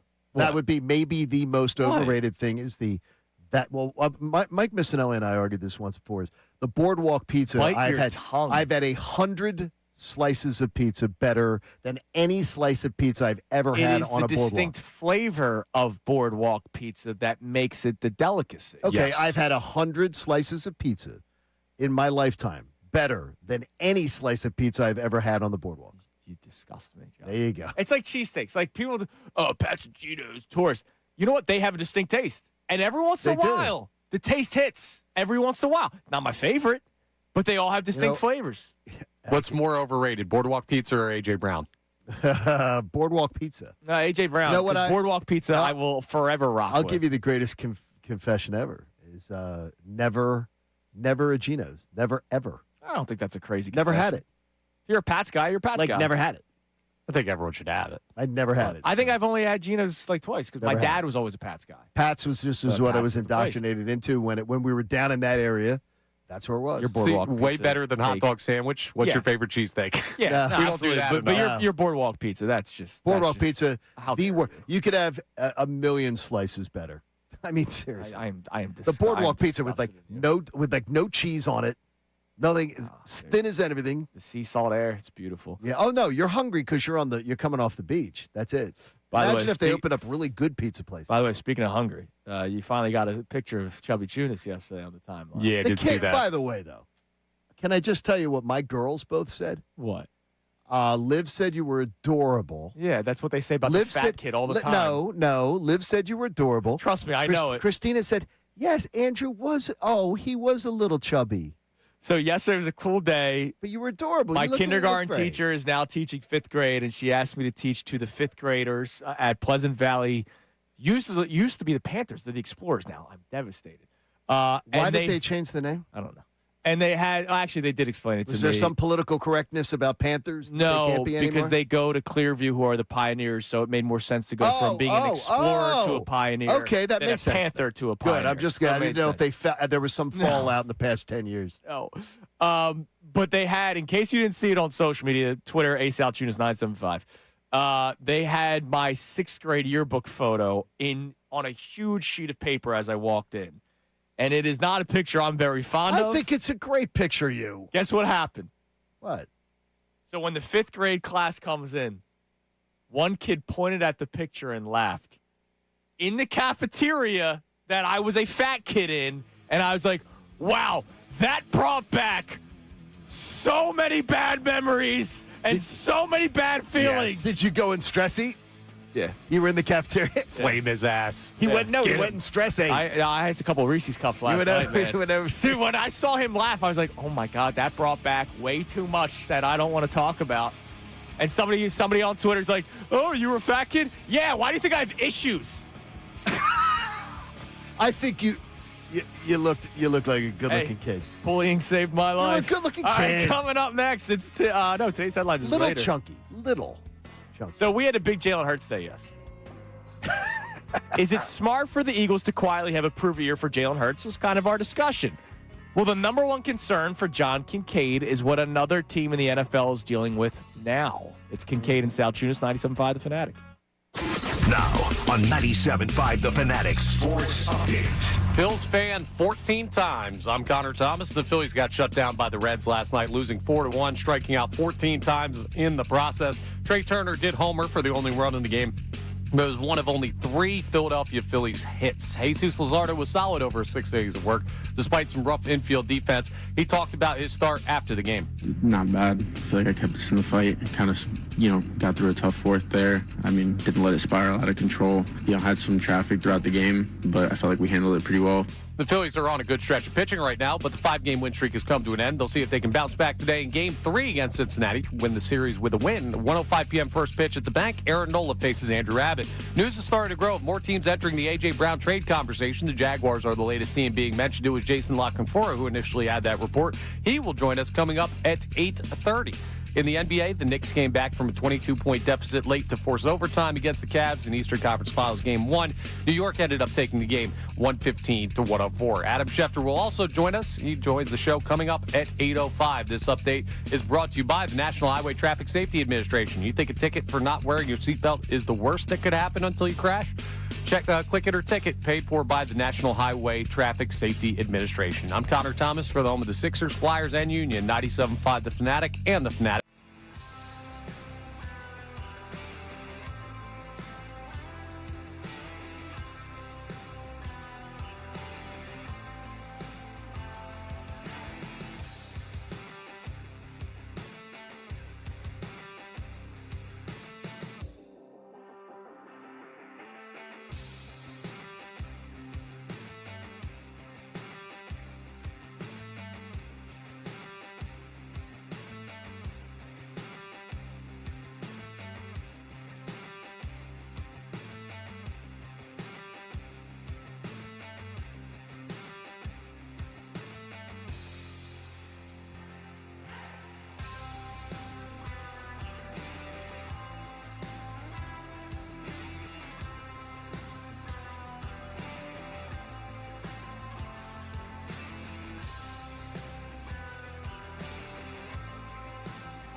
Fanatic app.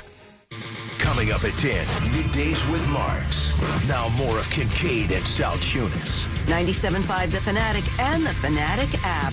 7 a.m. hours brought to you by the BetParks online casino and sportsbook app. Live bet sports on the BetParks app. Play all your favorite casino games. There's always another way to win on the BetParks online casino and sportsbook. Got to be 21 in Pennsylvania, Jersey, or Maryland. Gambling problem? Call 1-800-GAMBLER. All right, we got more people that want to chime in on this A.J. Brown discussion and whether or not you're even listening to the Los Angeles Rams. We have a poll on it. We'll get more of your texts and calls, 610-632-0975.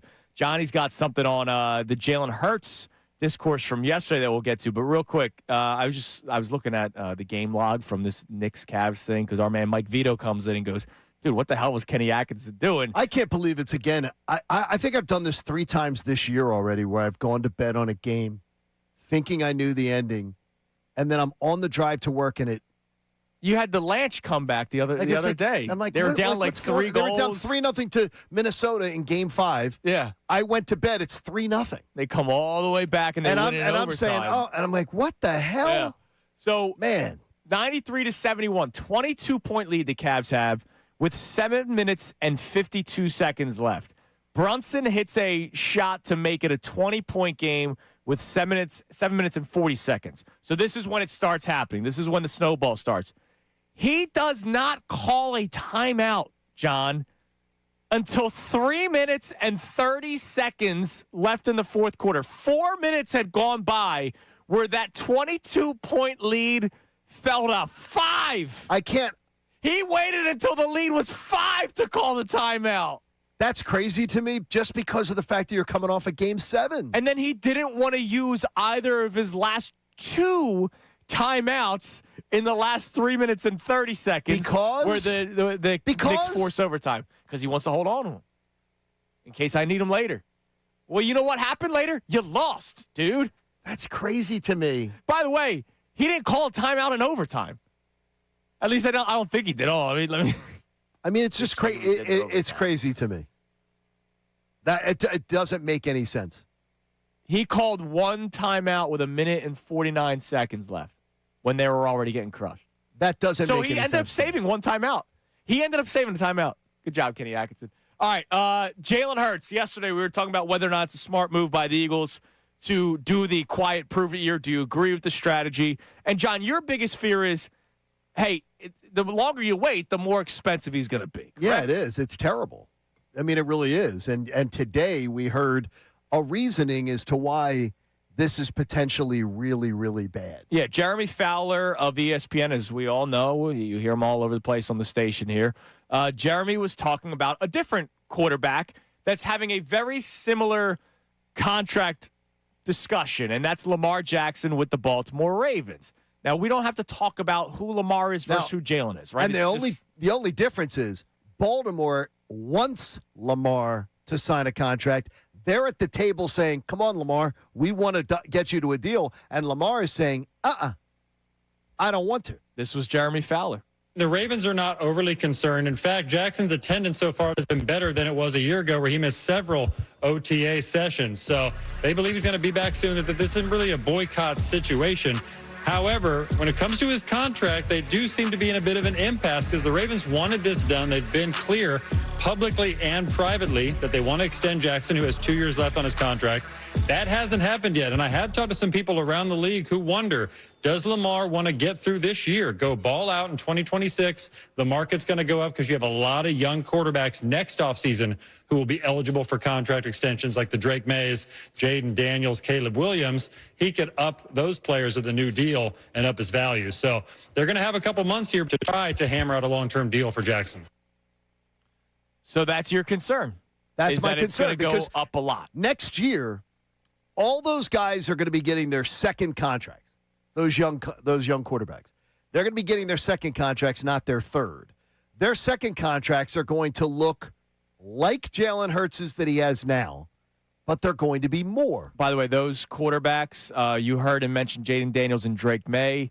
Caleb Williams will be in on that conversation. They have the fifth-year option that they can pick up first, but you know that starts the conversation. Absolutely. Bo Nix, very similar with the club option, but that conversation is going to start. Those are 4 young quarterbacks that have had a lot of success already. And who knows about Bryce Young? Does Bryce Young get that next contract? Correct. Well, Bryce Young's going to get the next contract, I would believe. I mean, he's going to, like, the way things have gone. So you have all that you have to worry about. Plus the fact is Lamar Jackson.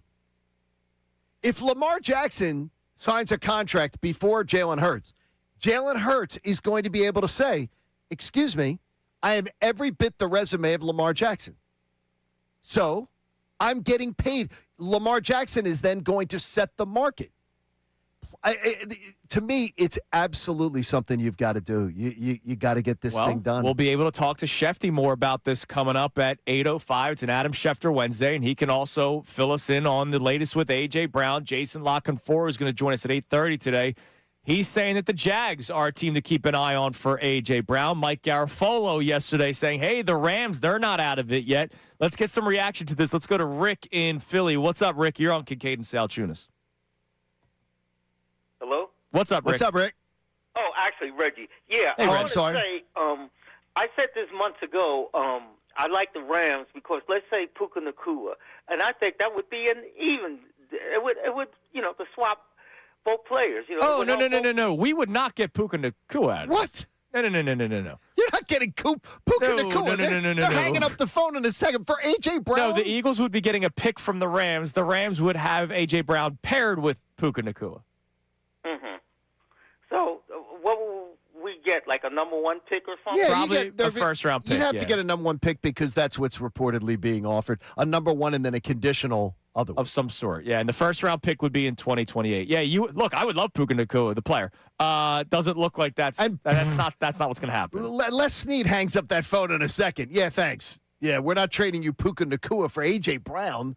So do you still want to trade him to the Rams if it's just a pick, Reggie? I think I would, yeah, because, the Rams and the Eagles, they down through the years, they've always been like, the shuttle bus. They like, we had a lot of Rams come here, Roman Gabriel, Ron Jaworski, I'm just saying.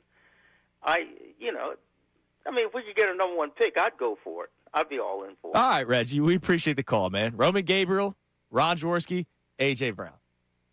Love it.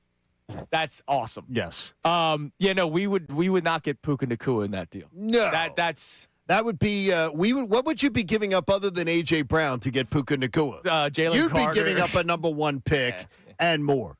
Yeah. That's not happening. All right. What's the poll looking like now? Poll of the day brought to us by Dr. Iodana Bell and Iron Mountain Men's Health. The polls are still up. Our first one, which offer would you accept in a trade for A.J. Brown? Option A, the Patriots' first-round pick. Option B, Jaguars' late-draft pick and potentially Brian Thomas Jr. Option C, the Rams' first-round draft pick. 55% are saying option A, the Patriots' first-round pick. 45% are saying option B, the Jaguars' late draft pick and potentially Brian Thomas Jr. And still, with 0% of the vote, the Rams' first-round draft pick. All right, but then the following poll, that's really the one that's interesting because me and Connor are brothers in arms here. John, and you have people backing you up, John, so you got supporters. What do we got? Our question here, are you willing to trade A.J. Brown to the Rams? 42% of responders saying absolutely not. 29% each saying yes or I'll listen. All right. Which is still not what I expected. Like that's not what I expected yet, but this is really interesting. So for the I'll listen crowd, Michael chimes in on Twitter. Yeah, for 2 firsts. And you're not going to get You're not getting you're two not firsts. going to get 2 That's ones. not happening. So that's why like the I'll listen thing. All right, how reasonable are we being in the I'll listen conversation? Yeah, I mean you're not getting 2 firsts. Yeah, it could be 5 ones and I'll listen. Right. Yeah, but you don't have to be reasonable if you don't want him to go there. That's why I just straight up say if you're going to have the not. discussion, Right. you have to be reasonable. And that's why I just say absolutely not. Then you I'm answer out. just absolutely not. All right. Do we have any debate questions that are being sent in? It is debate day here on Kincade and Salciunas, as it will be every Wednesday. Oh, yeah. We got a bunch of them. But and whatever we don't get to, save them. Because we can, stockpile these. You face an MLB pitcher for 100 pitches. They don't lose stamina, and they can throw anything they want. They don't lose stamina. How many times or how many balls are you putting into play out of the 100? Into play? Into play. I can probably put one into play. I'd say 2 or 3, yeah. I'm not hitting a home run. I'm not saying I'm going to rope one to center field. Can I put one into play? I believe that I can. Into play. Yeah, 2 or 3, easy. 0. I think 0. Make contact? I'd say yes. Yeah, like you could 0. foul tip one. 0.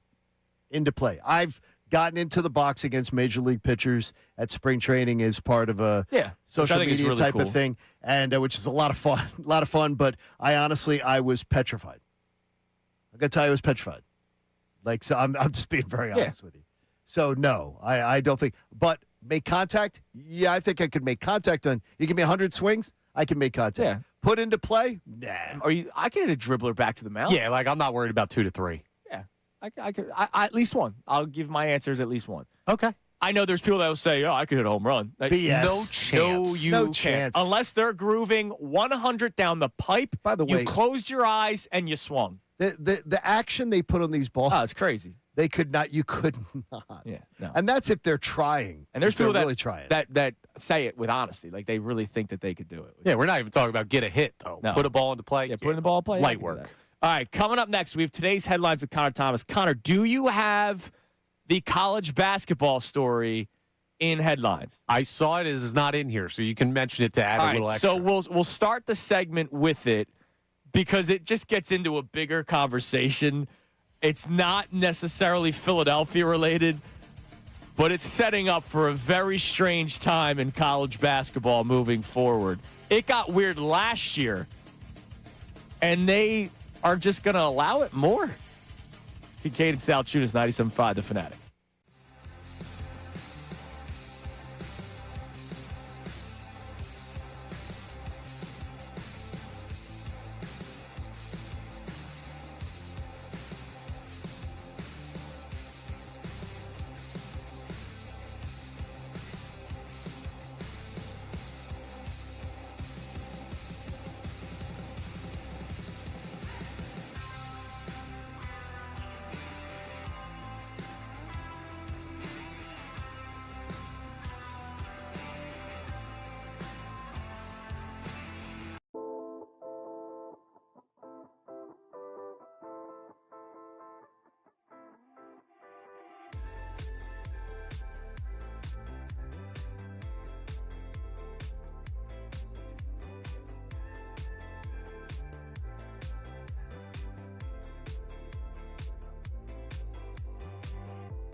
97.5, The Fanatic. It is 7:47 here on Kincade Salciunas, 97.5 The Fanatic.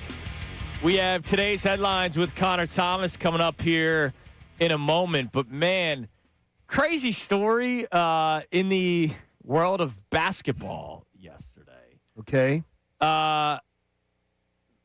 R.J. Luis Jr. will be playing for the LSU Tigers next year in the sport of college basketball. He was the 2025 Big East Player of the Year. So you're thinking, oh, wow. So he's making the jump? He transferred to LSU from St. John's. Well, before he made the jump from St. John's to LSU, he played for the Utah Jazz and the Boston Celtics. Well, he was in their G League. He did not log minutes in the actual NBA, but he was with a professional program.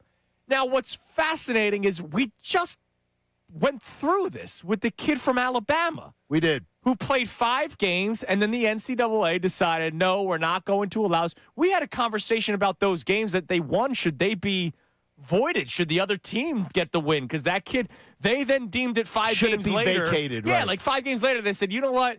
Nah, this guy probably shouldn't be playing. And he played really well in those games, and they were close games. So here's another kid that is now going to LSU that was formerly in an NBA organization. They also got another player, Saliou, Saliou Niang, kind of like George Niang, committing also to LSU after he was drafted 58th overall by the Cleveland Cavaliers. The other guy went undrafted. This guy got drafted and is now going back to college a year later. It's not that he got drafted and said, nah, college again. It's he got drafted, was a part of the Cavaliers organization in their G League, and is now going back to college. Here's part of it that I hate. That's part. This sort of the murky area is part of it that I hate. But the part that I love is players having control. Sure. I love it. I love the fact that players now have control. I've always hated the fact that, like, the coaches in college football and college basketball would go and make their, $5, $6, $7 million a year and then leave right after recruiting and players had no recourse. I love player empowerment, but this is a little out of control. Yeah, no, this is a little out of control. This is psych. I'm going back to college. I'm going to dominate because they let's face it, they're going to be really good. Like they got coached by an NBA organization. Yep, that's insane to me. All right, it's time out for today's headlines with Connor Thomas. Today's headlines with the Connor Thomas. What's up, D? What's up, man? We're talking championships today in today's headlines. For over 70 years, Lundy Law has been fighting for injured people. They also fight to bring you today's headlines. If you need them, remember the name Lundy Law, your injury lawyers. Visit LundyLaw.com. That's LundyLaw.com. We talked already about the victory that the Knicks had over the Cleveland Cavaliers in Game 1 of the Eastern Conference Finals, but their thoughts, at least the fan base, are not just held to their matchup with Cleveland. Here's what it sounded like outside of the Garden. We want Wendy! We want Wendy! We want Wendy! That series is one game to none. Yeah, they want Wemby because they'd prefer playing the Spurs. That's what it is. I don't know that they That's what they prefer, playing the Spurs. They don't want to play Oklahoma City. Yeah, They're done. I don't think they should want either. No, I agree with you, Connor. I think that's being chesty with wishful thinking at the same time. But just like one game in, focus on where you're at. They're way too cocky right now. It sucks that they came back to win that game, but they're setting themselves up to look pretty dumb. I hope they do. All right, so speaking of championships, we got some news from the NFL yesterday. We could probably ask Schefter about this coming up because he was the one who reported it. Nashville is officially getting Super Bowl 64, which is in 2030. It's a long way away. How do we feel about Nashville as a Super Bowl hosting city? I think it's fine. Apparently the draft went extremely well. It's the only part of Nashville that's going to be a problem for a Super Bowl is that Nashville's it's a small downtown. Like, it's a small town downtown. What I can tell you is if Indianapolis, I loved Indianapolis' Super Bowl, and I thought that I was going to hate it. Nashville should have better weather, Super Bowl, and Nashville's downtown is no smaller than Indianapolis. So I think it's good. It's fun. Apparently, the draft was a grand slam. Like, Nashville's I always tell people Nashville's like a great weekend getaway. As someone who has spent a lot of time there, it's a great weekend getaway. 2 nights, you go in for 2 nights in Nashville. It's awesome. You get 3 nights, 4 nights. You've pretty much seen it. Hey, this is what all those bachelorette parties were building us up to. They proved it over years of research. You're going to meet the Woo girls. Oh, yeah. Woo! That's fine with me. Now, let's get to the championship that actually matters. Did you guys see what happened with the South Florida Sails? No. Do you guys even know who the South Florida Sails are? No. No. I do. Oh, now we do. Now we do. And we talked about it off air. I do. Apparently, in the Walker's K Open, they did pretty well. They were the winner of that. Championship winners of the Walker's K Open, the professional fishing team of the South Florida Sails AC. And there's one very specific member of the team that you may know, and he might have played a little bit of basketball in this city. We lost. It sucks. I am who I am. It is what it is. Yes. That's not what Ben Simmons had to say, because he's part of a championship-winning team, boys. Championship team. Yeah, Ben Simmons, his new venture of fishing. Now, remember, when he joined the fishing team, it was for the time being for him to get his body fully right, because his body still has not been fully right to come back to the NBA. What about his brain? He will never come back. I'm telling you right now. He's going to be like, look, I found love with this. There is no pressure. All right, you're out in the ocean. If you don't catch the fish, it's not your fault. Like, if the fish just didn't bite your bait that day. They reeled in 6 blue marlin and 3 sailfish. No, all right? Look, those fish are the guys that go out deep sea. Like, it is a sport. Like, you're sport fishing. That's why they call it sport fishing. Like, you're not just getting the little guys. Like what I do off the coastline of Brigantine, New Jersey. You know what I mean? But like, you're not getting booed. Oh, the fish didn't bite my bait today. Darn. Like, he's never come back. I imagine the pressure is a little bit lower than the NBA. But congratulations, I guess, Ben, on your fishing championship. No. There's nothing that he deserves to be congratulated for. By the way, you missed one championship note. What'd I miss? This is Jason Dumas is going to hate this. Uh-oh. Is he going to lecture us about something? The PGA Championship final round. Up 21%. 5.764 million viewers, up 21% from last year. Audience peaked with more than 8 million viewers at one point. Season to date, golf on CBS is averaging 4.15 million viewers, best since 2015. But the PGA Championship was a huge success in our own backyard. And the Eagles' chance clearly did not steer people away from watching, Johnny. And the PGA very, very happy with it. And they are also considering coming back to the Philly area next year for something. E-A-G-L-E-S. So funny. The golfers loved it. A lot of the Karens didn't. You know who didn't like it? At Bushwood, we don't yell Eagles chants. Believe it or not, Rory didn't like it. That's shocking. Rory's such a... I kind of hate that he's won. Such a jackass. Because it was actually kind of funny watching him lose, because he is a pompous a-hole. But he finally won, and so now it's like, damn, he won. Such a jackass. Because he was complaining about... Are there any golfers you do like? There's a lot of good golfers. A lot of good golf. I don't hate Scotty Scheffler. I just hate the attitude. Scotty Scheffler makes it look like he's having a bad time. Yeah, like you're making millions of dollars playing golf. Shut up. All right, coming up next, Adam Schefter joins us at 8:05. How much legs are there to this Jags report?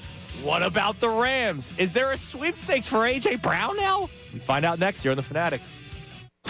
Now on 97.5 The Fanatic Sports Update. A rough night at the Dish. I'm Connor Thomas, and that's what the Phillies had last night, taking on the Reds in Game 2 of their series. They lost 4-1, striking out 14 times in the process. Trey Turner went yard in the game for the Phils' only run, and one of only 3 hits. It was not a great offensive night. Jesus Luzardo was solid on the mound over 6 innings of work in his start. Did have some rough infield defense behind him at points. Don Mattingly talked after the game about his pitcher's performance. Yeah, Zeus was good tonight. Basically 6, gives up 2. If we kind of do what we're supposed to do, you can say 1 or maybe none. Game 3 of the series with Cincinnati is today, 1:05 p.m. matinee game. Aaron Nola on the mound facing off against Andrew Abbott. News has started to grow of more teams entering the A.J. Brown trade conversation. The Jaguars are the latest team being mentioned. We got a couple of great guests to talk with about that. Adam Schefter joins us coming up next. Jason La Canfora, who originally broke the report of A.J. Brown and the Jaguars being a potential link, will join us coming up at 8:30. And in the NBA, the Knicks came back from a 22-point deficit late to force overtime against the Cavs in the Eastern Conference Finals Game 1. New York ended up taking the game 115-104. I'm Connor Thomas for the home of the Sixers, Flyers, and Union. 97.5 The Fanatic and the Fanatic app.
Kincade Salciunas, 97.5 The Fanatic and the Fanatic app. All right, coming up in 5 minutes, it is an Adam Schefter Wednesday.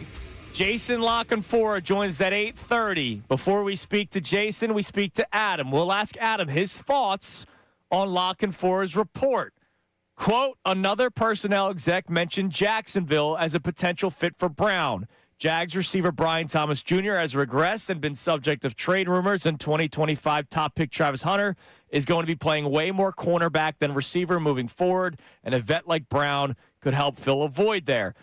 James Palmer was on with Up and Adams. Kay Adams did not shoot down the Jacksonville report. Also made sure to mention, hey, just because June 1st is the date we've been talking about does not mean it has to happen on June 1st. When I heard that, John, I was like, are you kidding me? Well, you're hoping because you're off June 1st. So we'd like to have you be back. That's a good point. Even though I'm thinking it happens later in the day, June 1st, so that when I return June 2nd, we have the show planned. Could happen. That would be great.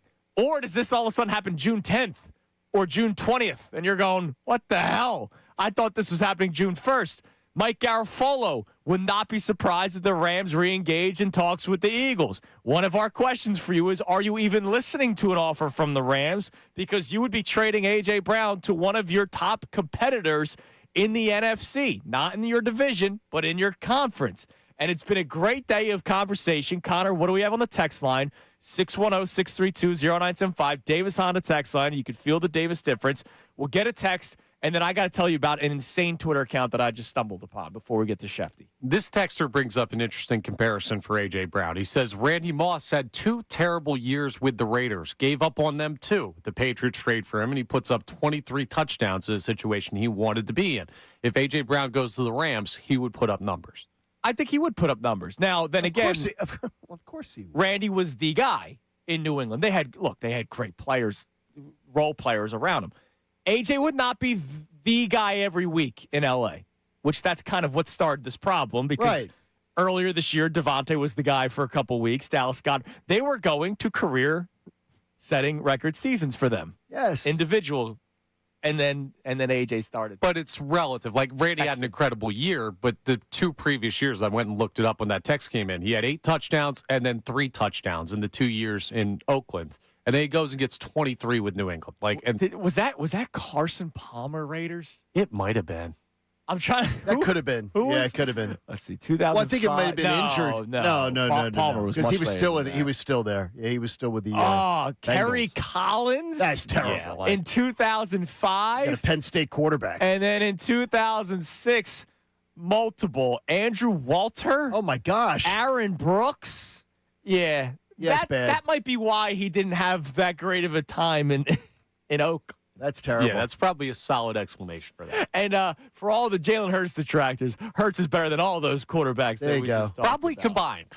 All right, I just found a random Twitter account. Okay. You love Scoregami. Connor's a big Scoregami guy. He loves Absolutely. that. That's the big account in the NFL. The algorithm broke this year, by the way, but whatever. We'll fix it. Yeah, it was the Scoregami was the account that would this final score had never happened in the NFL before.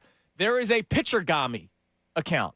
Really? And Pitchergami will go back in history and find random stat lines. So they found a stat line from this guy named Pete Dowling, who pitched in 1899. Okay. Connor, this sounds like one of your outings in our Sunday league. 9 innings pitched, 18 hits, 10 earned runs, 3 walks, 3 Ks. All right, that's uncalled for. Would Rob Thompson have left him in the game? Rob Thompson would have. Yeah, probably. I mean, Did they win? let's be honest. Good question. I don't have the final score. And then somebody followed up with his Wikipedia account. This is horrible. In June 30th, in 1905, Dowling was on his way to a baseball game. He was playing semi-pro baseball. He missed the train. All right, this is 1905, so it's not like he could call an Uber. He missed the train, so he decided to walk along the tracks en route to the game while another train passed by and decapitated him. Oh, that's horrible. You learn something new every day, everybody. that's horrible. Don't walk near the tracks. And that was the second toughest day of his life, only after that start. I don't know how you don't hear the train coming. It's rolling around the bend like Johnny Cash sang Like, that how do whole you song. not hear it? He didn't have his AirPods. They weren't like walking around oblivious, looking at their phones with earbuds in. PitchCom wasn't working. Man, Get out of my that's, way. that's a shame. Sorry you went out that way. That's horrible. All right, we're about to be joined by our man, Adam Schefter. I can't believe we have updated A.J. Brown talk. Adam could squash it. He could. In 30 seconds. He Will could he? be like, yeah, no, none of this is happening. Okay, we're going to find out if he does. We'll find out now. This could be the longest interview. It could be the quickest interview. We'll find out. And maybe Adam will just say, I don't want to talk to these guys, so I'll make this quick. Joining us from ESPN, our man, Adam Schefter. Well, he would never do that to us. Shefty, good morning, man. How are you? What's going on, guys? Good, man. It's May 20th, and I thought we were just counting down the days of June 1st. And now all of a sudden there's more with A.J. Brown.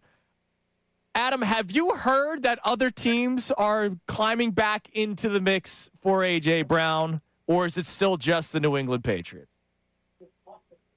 Well, there may be teams that check in. That wouldn't surprise me. And, again, there's nothing that's finalized, nothing done, but I still think that once we get to the magical date, I still think he'll be sent to New England. That's still what I believe, no matter what anybody else says. Why? What are the other theories that are being espoused? Go ahead, John. Well, if other teams are checking in, and there are other reports out there that other teams are reportedly kicking tires, like Jacksonville, potentially, couldn't a potential better deal step up other than New England? Or is there an ethical dilemma that maybe Howie already has a deal in place?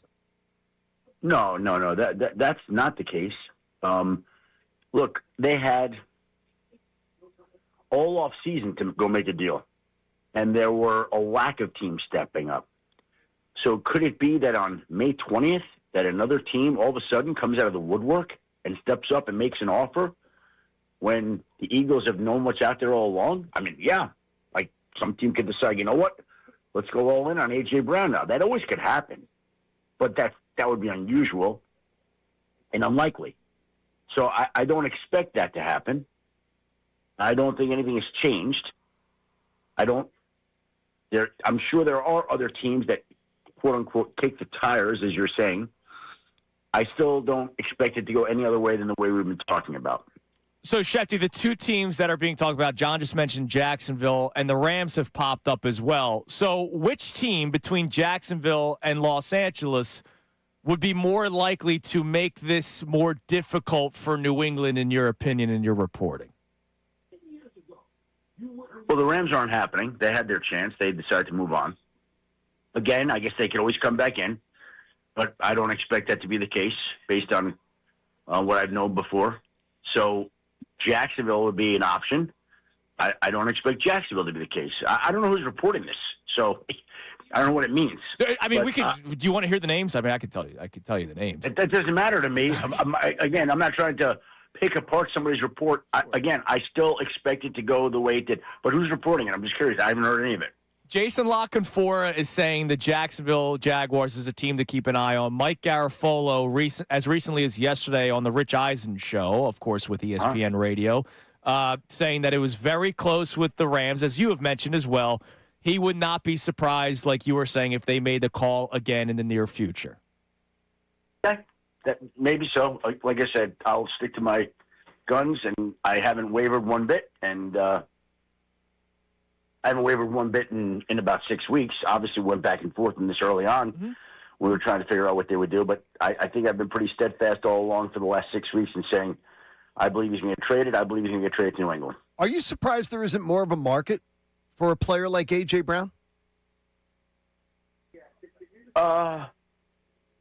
No, not because he's not a great player, but I don't know that there are always teams out there that are willing to take on a veteran player at a higher cost at this time. So that's something you always have to wait. It's not, and by the way, like the Eagles have been dug in on making sure that they get strong value in return. So you got to pay the team, you got to pay the player.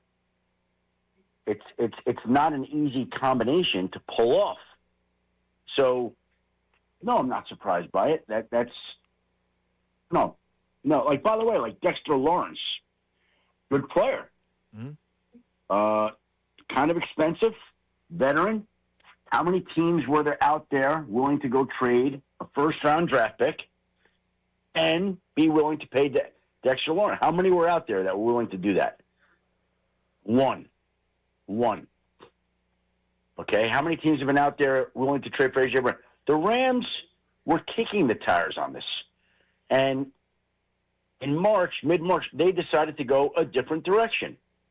I don't think anything could always happen, of course. I don't think all of a sudden in late May they're going to reverse course and then all of a sudden go make it happen. I don't think that. Jacksonville knew all along what the price would be on A.J. Brown, and I never heard them connected to him very much at all, if any. Our man Adam Schefter joining us here on Kincade and Salciunas. Sticking with the Rams side of things, something that John and I have been debating today. I would not want to personally trade A.J. Brown to the Rams because I think the Rams are probably the top team that could stand in the way of the Eagles of reaching another Super Bowl, getting to an NFC championship game. Does that cross the mind of an executive like Howie Roseman, or would he take best deal possible and ignore the fact that he's staying in the conference with the Rams? Well, yeah, in a perfect world, you'd rather not trade him to the Rams. But if that's your best offer and it's better than the other offers, you're going to take the Rams offer and deal with A.J. Brown down the line if that's what it takes. So, yeah, I think it enters the thinking. I think it's an element in your thinking, but it does not make your decision in any way, shape, or form. I feel very confident now that we're just talking about a deal with the Patriots coming up on June 1st, which is good. So that'll come down the plate. June 1st, late afternoon, or June 2nd. Andrew's still waiting for that since he took that day off. But more is looking ahead to where the Eagles are sitting right now. They're talking about this Sean Mannion offense, and we're hearing a lot about it and what they want to do and how they're going to make this thing work. And it sounds like there is a lot of things that are going to be put onto the plate of Jalen Hurts. And we've been talking about the fact that the Eagles have not engaged in conversations about an extension for Jalen Hurts. Are you surprised at that they have not engaged in trying to extend Jalen Hurts early with all the quarterbacks that are going to come up next year? How much time does he have left in his deal? 2 years? Yeah, well, really, if it's his guaranteed money, guaranteed money is over after this year for the most part. A lot of it drops off, yeah. Mm-hmm. His guaranteed money drops off, but he's still under contract for 2 more years. And they did the deal the last time, 2 years ago? Mm-hmm.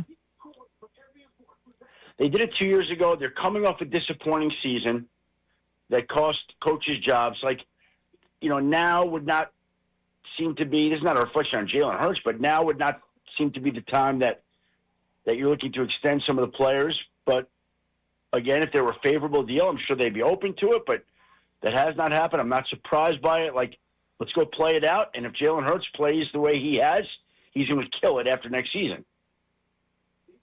So, Schefty, the way the Eagles are clearly transitioning to a Sean Mannion style, it's from that McVay and Shanahan tree. Do you think this is something that the Eagles would like to continue moving forward? We all know the Eagles situation. They win and the coaches get poached. Sure. It happens, right? So is this the direction that they want to continue going in? If Jalen Hurts does not play well in that style, are they more married to that style of offense or married to Jalen Hurts, the quarterback? It's a very hard question to answer before this year even plays out. Let's see how the year plays out. Let's see how they like the offense. Let's see how Jalen Hurts plays. Let's see how the two sides go together. You're getting into hypotheticals down there. I understand that's your job and that's what you want to do. It's hard for me to project like that. The thing is, though, isn't it Howie's MO to not wait? Not wait with what? To not wait to get guys cheap. And especially it's telling us it is surprising with his resume and the success that he has had that Jalen Hurts is sort of being asked to sing for his supper. What you're talking about, Howie Roseman and the Eagles doing deals when they're cheap. If Jalen Hurts were to step to the table today to eat, what do you think the number would? It would not be cheap. It would be, but it would be cheap by standards because they're getting it done early. It wouldn't be cheap by 2026 standards. What do you think John? What do you think the number would be today? I think he'd be the highest paid quarterback.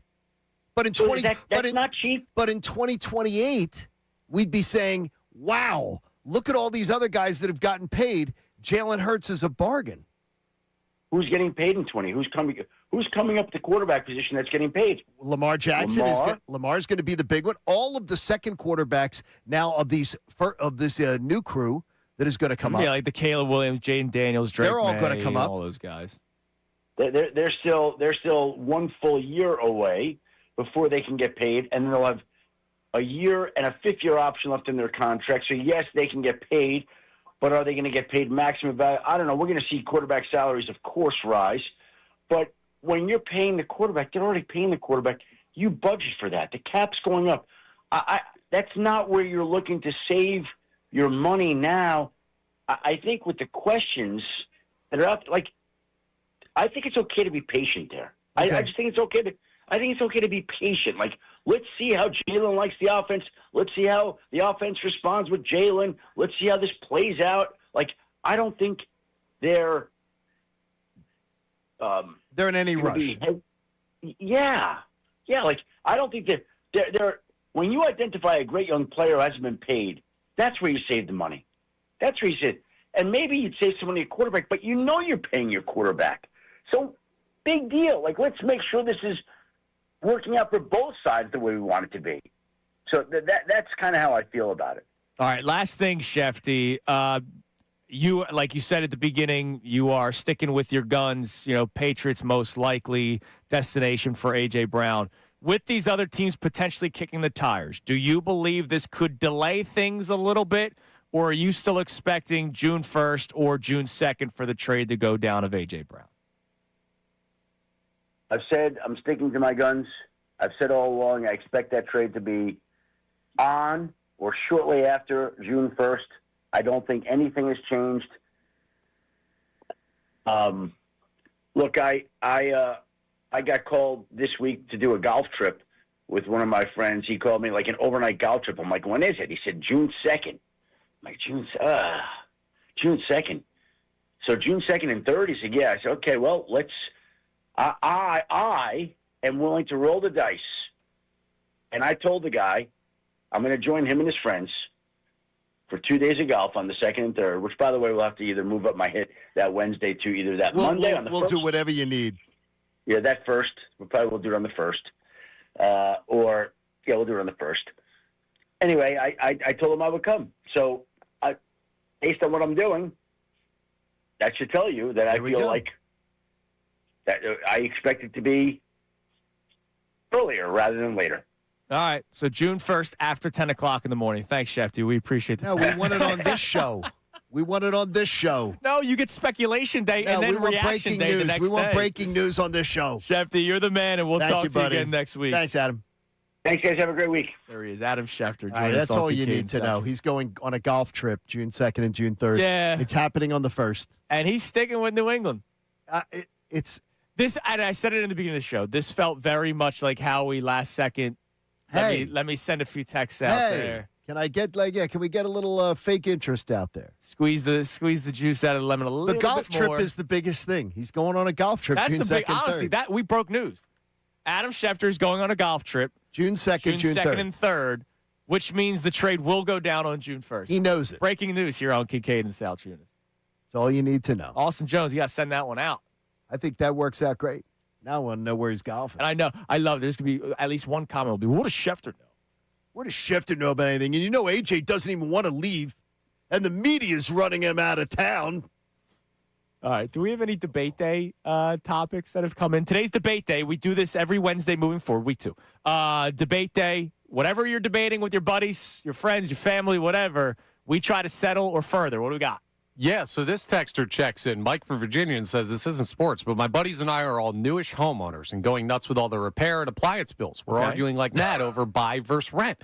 Is our parents' boomer logic of buy really financially sound, or is renting low-key a better financial move? So that's a deep conversation. What are you talking about? Your primary residence? Yeah. Buying. Buying is better for your, credit score and all that kind of stuff. It's better for your financial health. Renting's easier. But renting, I get what they're saying when you have to pay for all the repairs and all that kind of stuff. You are not saving. You are not building. You are not building any kind of wealth renting. None. You have nothing to stress. You have nothing to show for it when you're. Believe me, when you get the snow on the roof, you will say to yourself, "What did I do all those years? I have nothing to show for all of that rent that I paid." Now, I wouldn't rush into it. I absolutely would purchase property as soon as I could. I would be exactly the opposite. You guys got to be careful. A lot of people come to Kincade and Salciunas for our financial advice. Make sure you're giving. I would absolutely have a different opinion. Contrary opinion to that, I would absolutely, as long as you're in a financial position that you've done an educated case, I absolutely would. Not many great financial positions out there these days. Absolutely own property over renting. No question. Now, renting, once you've owned and you have a bunch of equity built up and money and everything like that, renting is a fine option. No, that's different. Live out of your car, online blackjack. You know what sucks? That's your finances. Owning a house and then your pipes explode and then you have poop raining down from your ceiling. Never happened at my place where I rent. Well, and if it did, you wouldn't have to fix it and pay for it. Yeah, exactly. That one sucked. All right, coming up next. So Jason La Canfora, we got dueling reports. Keep an eye on Jacksonville. How much of an eye? We'll find out. Is Jason La Canfora saying, hey, they'll kick the tires? Does he still believe New England the number 1 team? Much like Adam Schefter just said. We'll find out next. It's Kincade and Salciunas, 97.5 The Fanatic. Hey, if you want friends in the jewelry business, you can make them.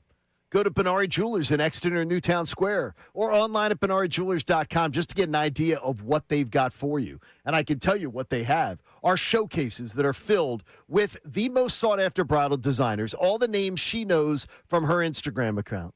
And they've got one-of-a-kind rings that you're not going to get at those jewelry stores that you're going to find at the mall, with handcrafted engagement rings to choose from, or you can get one custom designed just for you. And here's something that you're not going to find anywhere else. It's their industry-leading 110% diamond upgrade guarantee.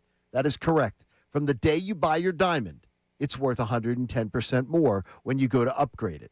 That's it. 110% diamond upgrade guarantee. So your diamond is never going to lose value. So take the value of the diamond, you're getting 10% the day after. That is immediately better when you look to upgrade it at Benari. It's a direct diamond importer that you can get her the diamond she deserves, the ring she wants, and still stay under budget. So when it's meant to be, it's my friends at Benari. And I say friends because these are the helpful people, the kind people that help you through the process. And then you go back for other gifts, the small ones, the big ones, the big events. Exeter in Newtown Square and online at BenariJewelers.com.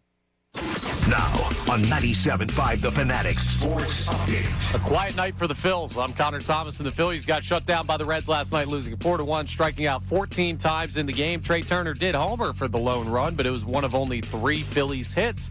Jesus Luzardo was solid over his 6 innings of work, despite some rough infield defense. He talked about it after the game.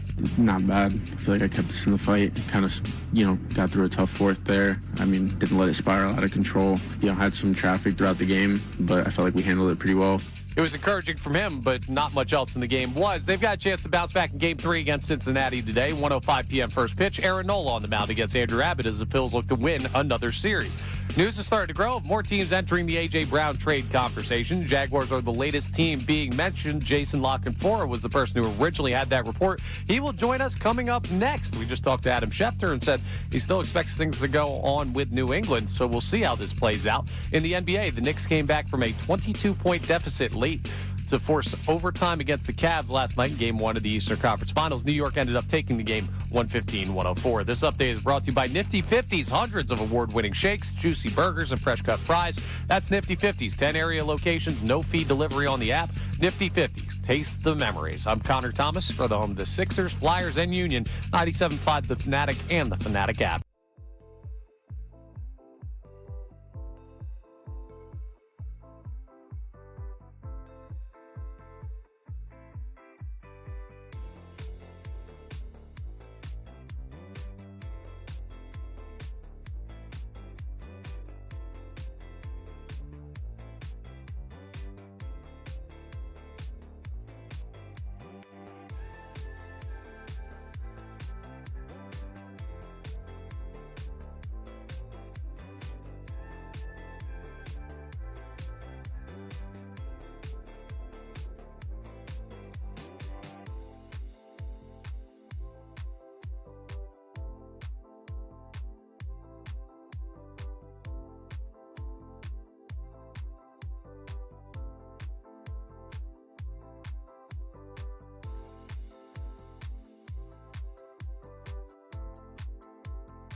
Kincade and Salciunas coming your way now. All right, it's 8:30 here on Kincade and Salciunas 97.5 The Fanatic, and we're going to be joined momentarily by Jason La Canfora. Jason will be tapping in via Zoom this morning, Johnny, so we're just working out the connection as we have entered a new age of radio, right, where we now do Zoom interviews. And well, people obviously our like shows, seeing it. Yeah, and I think it's cool, man. You know, if you're scrolling through something and you see somebody, you know, you're more likely to stick around and listen in. You get to watch the show live on YouTube already. See me and Johnny look absolutely wonderful every single morning.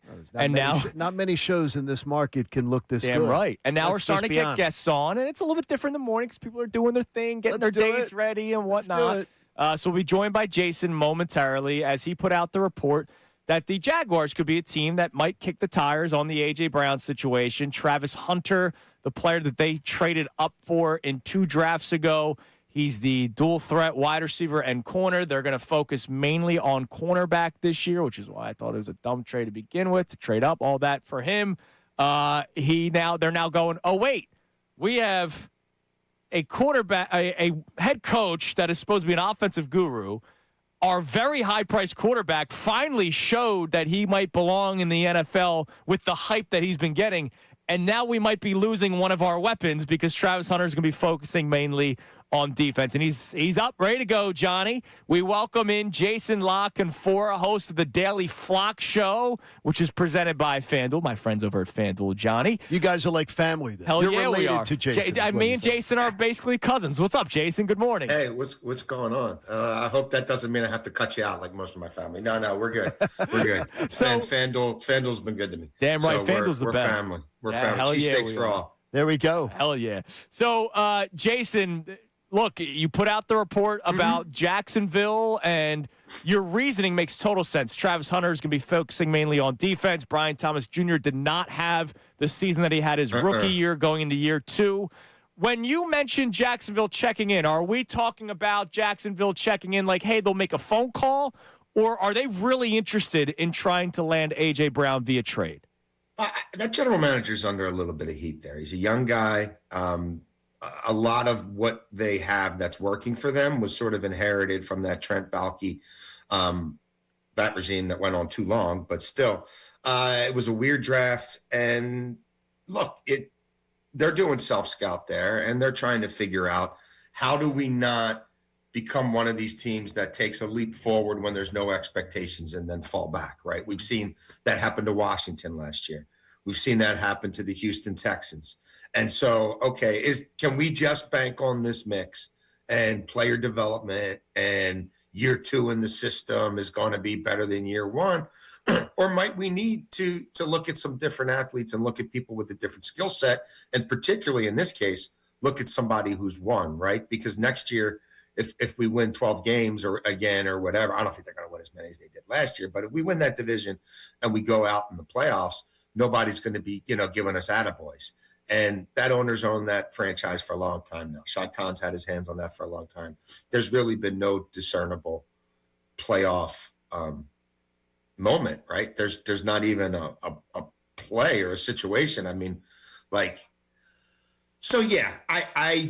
would not be shocked if it's not what a lot of people think it is, right? Which is this sort of handshake deal in your back pocket with the Patriots that's been going on forever. Mm-hmm. And then you start to talk to GMs and talk to personnel executives, and then you're like, well, who do you think should be in on this? Or who do you think could be in on this?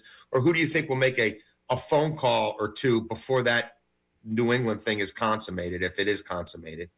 And that's the team that a lot of people pointed to and said, just go look at their depth chart. Go drill down on that young GM and what has happened there and what hasn't happened there. And the Hunter thing, they're trying to sort of couch it a certain way. But people in that building know what's going to happen. They've got to develop him as a top flight corner. And then if we get some stuff on offense in special situations, great. But he needs to spend the bulk of his time in those corner meeting rooms. We need him to help our defense. And then, whatever happens on top of that is great. Are you surprised in the people you talk to around the NFL that A.J. Brown isn't more sought after? Well, I think the contract really is cumbersome and is an obstacle and an hindrance. It was a pretty good wide receiver draft, right? We saw a lot of people lean into that. Like, I think if the contract didn't make it so prohibitive to do it before June 1st, or if there was a little more wiggle room there, and they could have sort of fully marketed him in the 6 weeks leading up to the draft, it might have, gone a little differently. But that's not how this was going to go.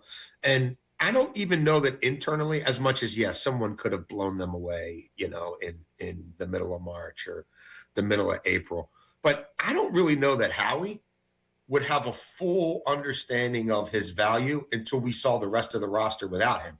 And we're not going to see the rest of the roster without him until we get to a draft, because this draft's got some intriguing, pass catchers of all different sizes and varieties. And while you might look at them and say none of them is the prototypical number one stud, right? Even the receiver who went in the top 5 doesn't run like a guy who goes in the top 5. For a winning team that needs a piece here or a piece there, or someone to supplement a veteran who doesn't want to be there anymore, there were a lot of options. And the fact that they waded in so heavily to that, I think now gives them an even better sense of, okay, where would AJ fit here if he was still here? And what is the value attached to that? And now let's use that and take that to the marketplace and see what we can get. Jason, June 1st has been the date we've been waiting for, and it's been Eagles-Patriots until your reporting the other day. So how difficult do you think Jacksonville could make this on New England? Is this a last-second push just to maybe change the mind of Howie Roseman? Are they really that interested in A.J. Brown? I don't think that this is – well, look, you're not – we just touched on it. You're not going to hit this home run, get the equivalent of a high 2 or 1 in assets that you can use right now, right? That ship has passed. This is a team that just had a draft where they didn't have a lot of draft capital, despite being a team early in a rebuild. And so, I study, especially with a young regime like this, I study people's family trees, right? I study the evaluation family tree. I study the coaching family tree, and you can take Liam Cohen back, and a lot of people will say Liam Cohen might be the one guy who comes out of the Sean McVay family tree who's got the most Sean McVay in him, right? So F them picks. So yeah, right when Sean McVay is close, Sean McVay goes for it, and they were pretty close last year. But the Houston Texans have a hell of a defense, and they can win a lot of games, even when their quarterback and their offensive line kind of pee down their leg. So it would not shock me if the Jacksonville Jaguars gave them something to think about. There's no way the Jacksonville Jaguars can look at the constitution of their depth charts right now and say that, we think we're absolutely going to do what we did offensively last year when we caught people by surprise in Liam Cohen's sort of first year here. So I think they absolutely should. I think they absolutely should. And if you're Howie Roseman, you've waited this long, you've carried this cap hit this long, there's always the prospect of someone's going to get hurt in a minicamp. Someone's going to get hurt the first time they put pads on. So I think Howie's in a position of strength with his roster and what he's done at the pass catching positions, plural, to also be in no rush whatsoever. Now, part of your report was the Brian Thomas Jr. side of things. It's all over the place. So he was a stud his rookie year. And then obviously it's amazing that we finally saw Trevor Lawrence look like the guy that he's hyped up to be, and Brian Thomas Jr. does not have as good of a year last season. So how you mentioned that there have been trade talks of Brian Thomas Jr. Does that surprise you? No, people look, a lot of people liked him coming out of school. He hasn't been in the league that long. You go back to your scouting reports. You go and sit there and say, how would he fit in our system? Does he need a change of scenery? Can we buy low on him? There are teams that looked at the wide receiver position in this draft that didn't come away with one as high as they thought they would or where they thought they would. Would it shock me if Sean McVay, was interested? A lot of people think Sean McVay was going to take Mekhi Lemon with his first pick, right? He takes a quarterback. But, what's going on with Puka? If the Puka off-field stuff and going for, rehab and taking care of that, if that's not exactly where it wants to be, if we get to camp at some point and Devontae Adams' age is really showing, like there's natural connections there. So no, I think he's intriguing to a lot of people. But the longer that goes on, if it does get into the season and he's still a spare part and they do go get a veteran receiver, whether it's trading for A.J. Brown or signing Stephon Diggs or whatever, and that guy makes an impact, then you're going to hear a lot more rumors and rumblings and reports about Brian Thomas ahead of the trade deadline. Jason, we appreciate the time, man. We're counting down the days to June 1st for this conversation to finally end. I don't know. I don't know that it's going to happen at lunchtime, June the 1st. I mean, maybe. I don't even know. We'll take breakfast. We'll take breakfast because it's a morning show. Brunch. Let's do breakfast. You settle for brunch. Okay. Here you go, buddy. Well, good luck. It'll get resolved. Don't worry. Thanks, Jason. We appreciate the time. There is Jason La Canfora. Of course, he's the host of the Daily Flock Show, Johnny, presented by our friends. Jason and I are friends at Fantasy. You guys are family. Hell yeah, we are. Hell yeah, we are. All right, so I don't know. I didn't get much. Like the Jags. The Jags are interested. Yes. Not so much the Jags are kicking the door down, going after them. So when I hear Adams say, look, the golf trip did it for me. Yeah, he didn't waver. No, the golf trip did it. He's not going on a golf trip unless he knew what was going on. New England Patriot, A.J. Brown. Coming up next, we will continue debate day. We got to get to a couple of our debates that people have been sending in. Also, the beauty of a show like yesterday with that Jalen Hurts conversation, it keeps you thinking, and John Kincade never stopped thinking about yesterday's show. I couldn't stop. You have two questions for those of you who aren't the biggest Hurts fans out there. It's Kincade and Salciunas, 97.5, The Fanatic. I know I enjoyed hanging out with Dan White and Associates at their charity golf tournament the other day. Dan played some really good golf, by the way. But you know what he really specializes in? Retirement and financial planning. Him and his team, they do such a great job of addressing clients' unique needs individually. And what they can do is they can stress test your retirement plan for you if you're closer in age to me. Or if you're looking to start out and you want to set up some financial guardrails because you've got dreams and plans and ambitions. You want to invest in real estate. You want to be able to get that next house, pay for kids' college education. Dan White & Associates helps you create income in retirement to support the lifestyle that you want to live. And they're also going to help you find certainty in your financial future because finances in retirement, they can be really overwhelming. And a lot of people don't want to have that first conversation. Well, when you have the first conversation, you'll have the second. So why don't you go to one of their educational seminars? They have them in Pennsylvania, Delaware, and Maryland. You go there, you listen, you're a passive listener if you want to be, have a good meal, listen, and then you can have your own complimentary no-risk consultation. It's no stress. You talk about your own personal situation, and then you're going to feel more comfortable because once you get the answers, then you get a bit of a game plan. You can walk from there. DanWhiteandAssociates.com. Check them out on the web. You're going to feel comfortable with them. You're going to be glad that you had that first conversation, and I bet you have the second.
Andrew John Connor, Kincade and Salciunas, Philly Sports Talk, 97.5 The Fanatic and the Fanatic app. It's 8:48 here on Kincade and Salciunas, 97.5 The Fanatic. So my man Pratik, who chimes in often on social media, he sends us a tweet from Jason Lockenfor, who we just had on a couple minutes ago. He put out his top 10 quarterbacks from going into 2026. Posted it 45 minutes ago. He literally just sent it to me, so I'm trying to figure out if this is based off of his conversations or other people. But I love how Pratik writes the tweet. You should have asked Baltimore guy about this list. His top 10: Mahomes, Lamar, Burrow, Allen, Stafford, Caleb Williams, Sam Darnold, Justin Herbert, Jaden Daniels, Dak Prescott. A lot of those names I don't disagree with. Yeah. Look, the Hurts thing's... A lot of those names I don't disagree with. We talked about this last year. Any list that has Hurts from 8 to 13 is fair game. I'm not complaining. I think I had him 7 last year. You had him 8. Yeah. So he came out 7.5. Yeah. Like, I don't have a problem And after with... last year, you want to put him 12? No. He can't be in the top 7 after last year. No, last year he was not that good. So, I mean, like, and I still am a big Jalen Hurts fan and don't want to see him go anywhere and want to see him get paid. Yeah. So, I don't think that was an egregious I don't think it's list. egregious. Now, some of them I think the Caleb Williams is a little early. Yeah. Little early. And Jaden Daniels. Jaden Daniels is way too early. Like, people had him top 3 after his rookie year. Way too early. And I understood the excitement, but like, that's what we do in sports, man. We always overhype. Oh, I hate it. I hate it. All right. What are 2 of your questions that you have about the Jalen Hurts conversation that we had yesterday? Well, this works perfectly because of just what you're talking about there as far as, hey, I'm going to ask you this. Can you or Connor or any of our listeners, and this goes to our YouTubers, this goes to our folks on the text line at 610-632-0975. Can you give me another athlete in Philadelphia that has a resume of success like Jalen Hurts that we hold to standards like him? Nobody. In Philadelphia, nobody. Of critique. Think about it, because I'm putting you under. Not. Nobody else has won. I'm putting you under the gun because, well, there are other players that we've had that were champions. But having such a big hand in a championship. Oh, are we talking like all time? Yeah, I mean, like in this city. I always thought Ryan Howard got a raw deal from a lot of Phillies and he had a big part of. By the way, Ryan Howard, part of a World Series champion. Yeah, part of another team that went to a World Series. Yeah, so sort of similar. I thought he got a raw deal the way a lot of people reacted. I think Ryan Howard looks upon as like a sideshow pony. Yeah, and I don't know why. I don't understand it either because he was his WAR was only 1.4. Right, exactly. I think he was most feared hitter in baseball, but okay. He was such a dominant force for a 5-year period of time that was like unbelievable. Yeah, and then the injury happens after the contract, and people change their minds about it. But I just say that is that I think I blame it on fantasy sports. I blame it on stat geeks that have gone out of their way to create stats that didn't exist. Jalen Hurts' over-unders only being 180 yards bothers people. Yes, because they worry about their fantasy sports teams, and they don't worry about the other one, which is to say, people always talk about in baseball, and I think you and Connor and I all agree on this one, I'm going to guess from conversations we've had in the past. Pitchers, I don't consider wins a pitcher stat. Do you agree? Yeah, they're a bad judge of what I don't think that's does. a big. I don't think it shouldn't be the judge. No. It can be part of the resume. Yeah, like right. Jacob deGrom winning the Cy Young. There were people. I've debated people on the station that argued that about said the number one. He shouldn't win because his record was below 500, ridiculous. and I was like, well, he lost every game 1-0. Correct. I don't. Right. I don't think pitchers are a win is a pitcher's stat, but I do believe wins are a quarterback stat. Again, I think there's context to it. Okay, I will tell you is that over the course... Did Jalen Hurts win those games in 2024, or was it the defense and Saquon Barkley in the offensive line? I think Jalen Hurts played a big part in it because I don't think that... I don't think Saquon Barkley gets the... I don't think Saquon Barkley gets those yards without the threat of Jalen Hurts running the football. And I think that Jalen Hurts was a very effective passer. He was effective. But I would... He had 2,000-yard receivers, I don't not? hide from it. 2024, if I'm going labeling of credits, defense comes first, Saquon comes second. Offensive line comes third before I even mentioned Jalen Hurts. Whoa. I'm not arguing with you. I am not arguing with you on that. So I that's why think the that as far as wins, that, it's but hard. the thing is Jalen Hurts, though, had a very, very good 2024. Yeah. Is what I'm telling you. I think he had a very – but I'm not arguing. But I look at it as the Eagles win. Eagles won. So he started 15 games. Remember, he got hurt. The Eagles went 12-3. Jalen Hurts did not go 12-3 is how I look at it. But I do look at over the course of a career, a quarterback stat winner. By the way, I would 5 years of winning seasons. I would be backed in that by Tom Brady, Troy Aikman, any other the Hall of Fame quarterbacks who would tell you yes. Who also had great defenses. It does, but they say it does matter. A quarterback winning, what Jalen does to win games and to manage games and to do that, it matters. There are a lot of quarterbacks that have a lot of advantages that still manage to cough away games at big points.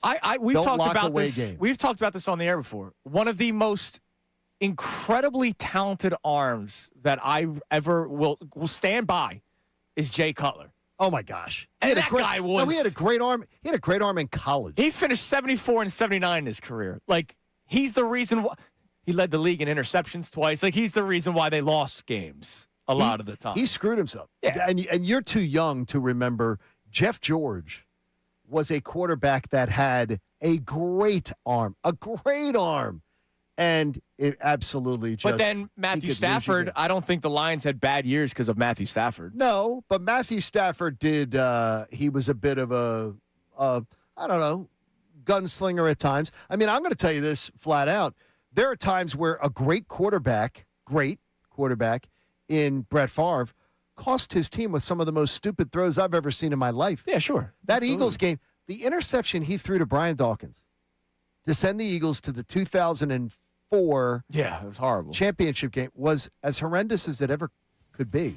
I mean, it was the 2003 season, but January was one of the worst throws I've ever seen in my life. Right, absolutely. You're right. I mean, Brian Dawkins stood under it and waited for the ball to come to him. Stafford's prime, I have 2013 to 2018. The team record was 49 and 47. That's not good, right? Right. 157 touchdowns, just 75 picks. Like, over that many seasons, 6 seasons, and you're trailing most of those games and throwing. Like, he's not the reason why they only were 2 games. You could say he's the reason why they were 2 games over 500 in a positive way. Like, wow, they could have been a hell of a lot worse. Could have even been worse. All right, coming up next, if you missed Adam Schefter earlier today, he is sticking by his reporting. A.J. Brown, New England, despite all these other rumors. You'll hear the best 5 minutes of Adam Schefter, and we'll get back to some of our debates on Debate Day here on 97.5 The Fanatic. They've been going overtime in hockey. They've been going overtime in basketball in the conference championships. So live bet on it on the Bet Parks online casino and sportsbook app. Yes. How about it's the fourth quarter of a game? How about the game goes to overtime? You can bet it then. You can even bet games in the middle of them with individual player performances on the board and more. Make your downtime fun time, too, on the Bet Parks online casino and sportsbook app. If you want to play some casino games during your downtime, you can.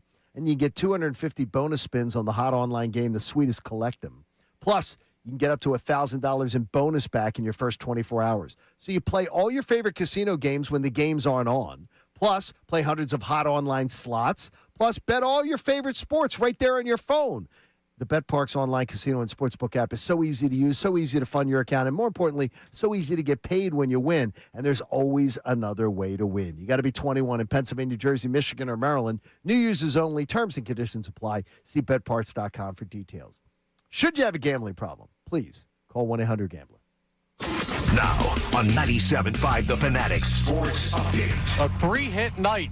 I'm Connor Thomas, and no, that's not for an individual player. That's for the entire team for the Phillies last night as they got shut down by the Reds, losing 4-1, striking out 14 times as well in the process. Trey Turner did homer in the game, but that was about all the offense the Phillies got last night.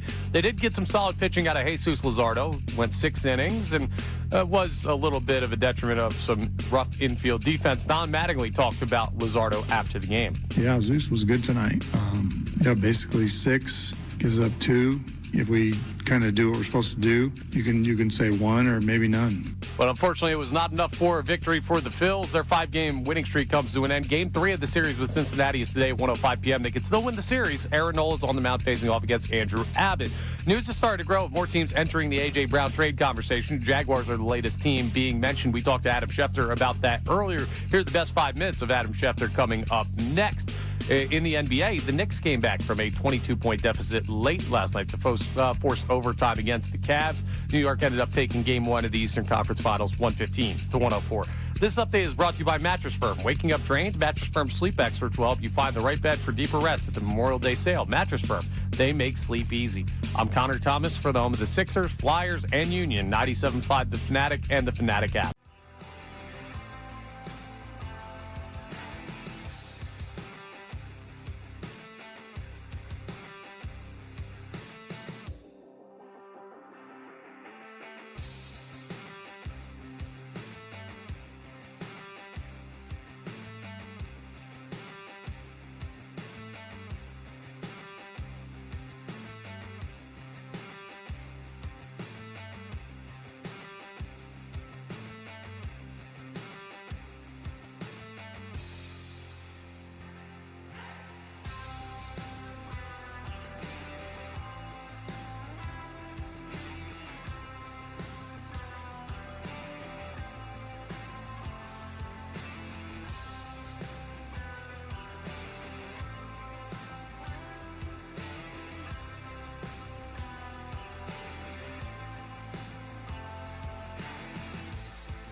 We know you want to hear more of what Andrew and John have to say. Don't worry, we will.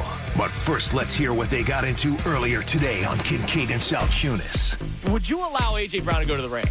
A.J. Brown to New England for the future first, right? That's been the one that's been talked. Okay. Adam Schefter straight up said 2028. Of the 3 teams that we've heard as of New England, Jacksonville, and the Rams, A.J. Brown to New England for the future first, right? There's the lesser pick from Jacksonville. That's what's being talked about. Not a first-round pick, but you would also get Brian Thomas Jr.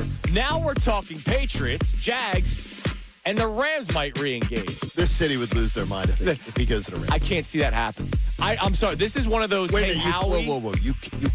You rule it. You're saying I cannot see that. I don't want to see it at all. It's one of your biggest teams that you're going up against in the NFC. I'm listening to anything and everything. There's no way I'm turning down It's obvious that Howie was able to have that intense discussion just a couple months ago. Yeah, I know, but I really don't want to see that. So I know what you don't want to see. I'll worry about the Rams when the Rams have to be worried about. And I also know that this is a guy that I already know what A.J. Brown is. First of all, he's a declining asset. Second of all, he's a guy who quits on routes. I don't know that he's going to. What is he going to have? The fountain of youth is going to hit him? Like, I'm out. I do not want to trade A.J. Brown to the Los Angeles Rams. You're listening. I'm not even listening. I'm absolutely I'm listening. hanging up the phone unless they're backing up multiple picks to me. Now back to the show. All right, it's 9 o'clock here on Kincade and Salciunas 97.5 The Fanatic. A little bit of what we got into earlier today. Jason La Canfora, he joined us. You can hear that entire interview on 97.5thefanatic.com as well as our YouTube feed, YouTube channel. Same with Adam Schefter.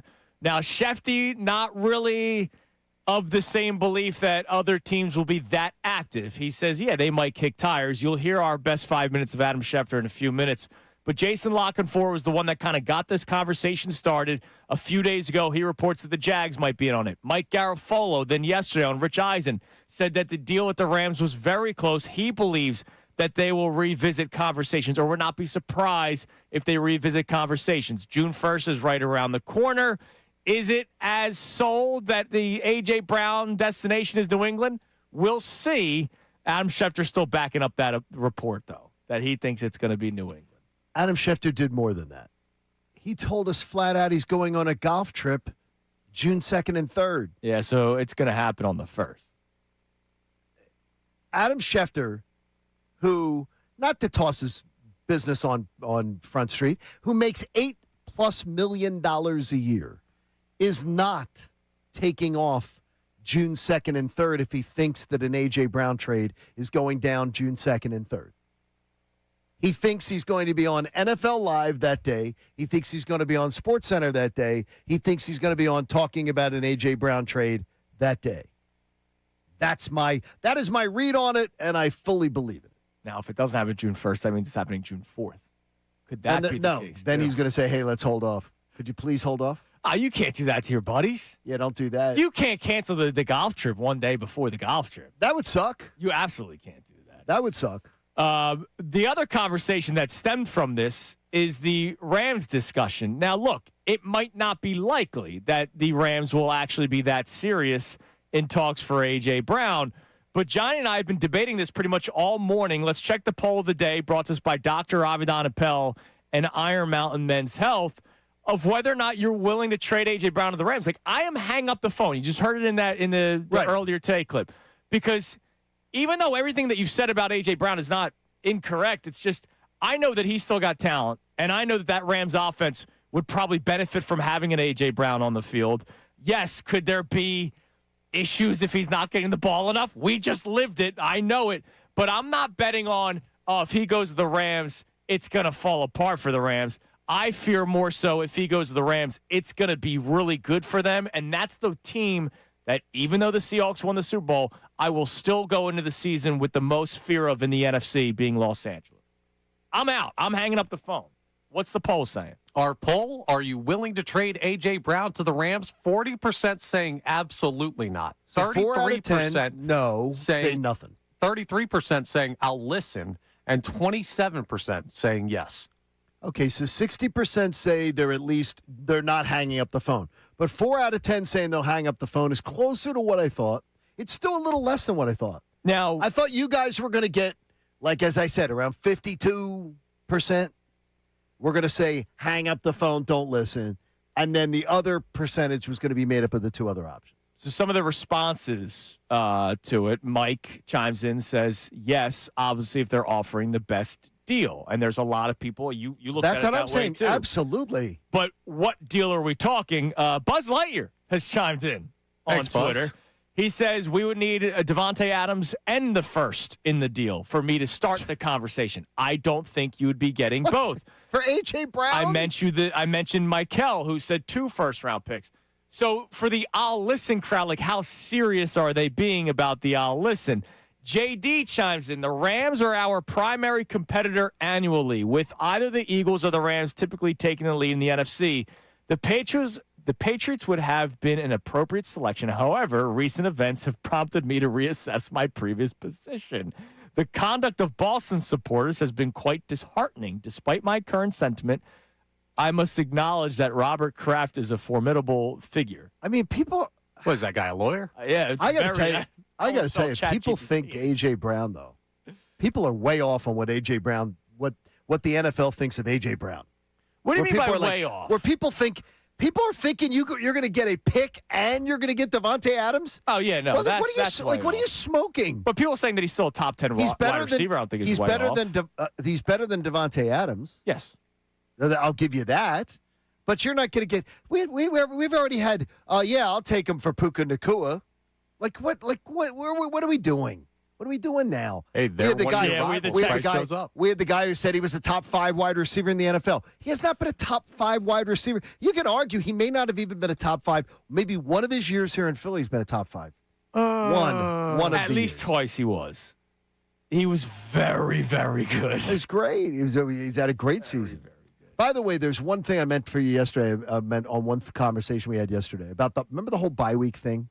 Yes. The thing. Well, Warren Sharp had stuff on it, and he shared it with Ross Tucker. I was listening to Ross Tucker's I podcast. love Ross Tucker. Ross is great. He's Putty from Seinfeld was based on Ross Tucker, by the way, if you didn't know that. The teams after a bye week,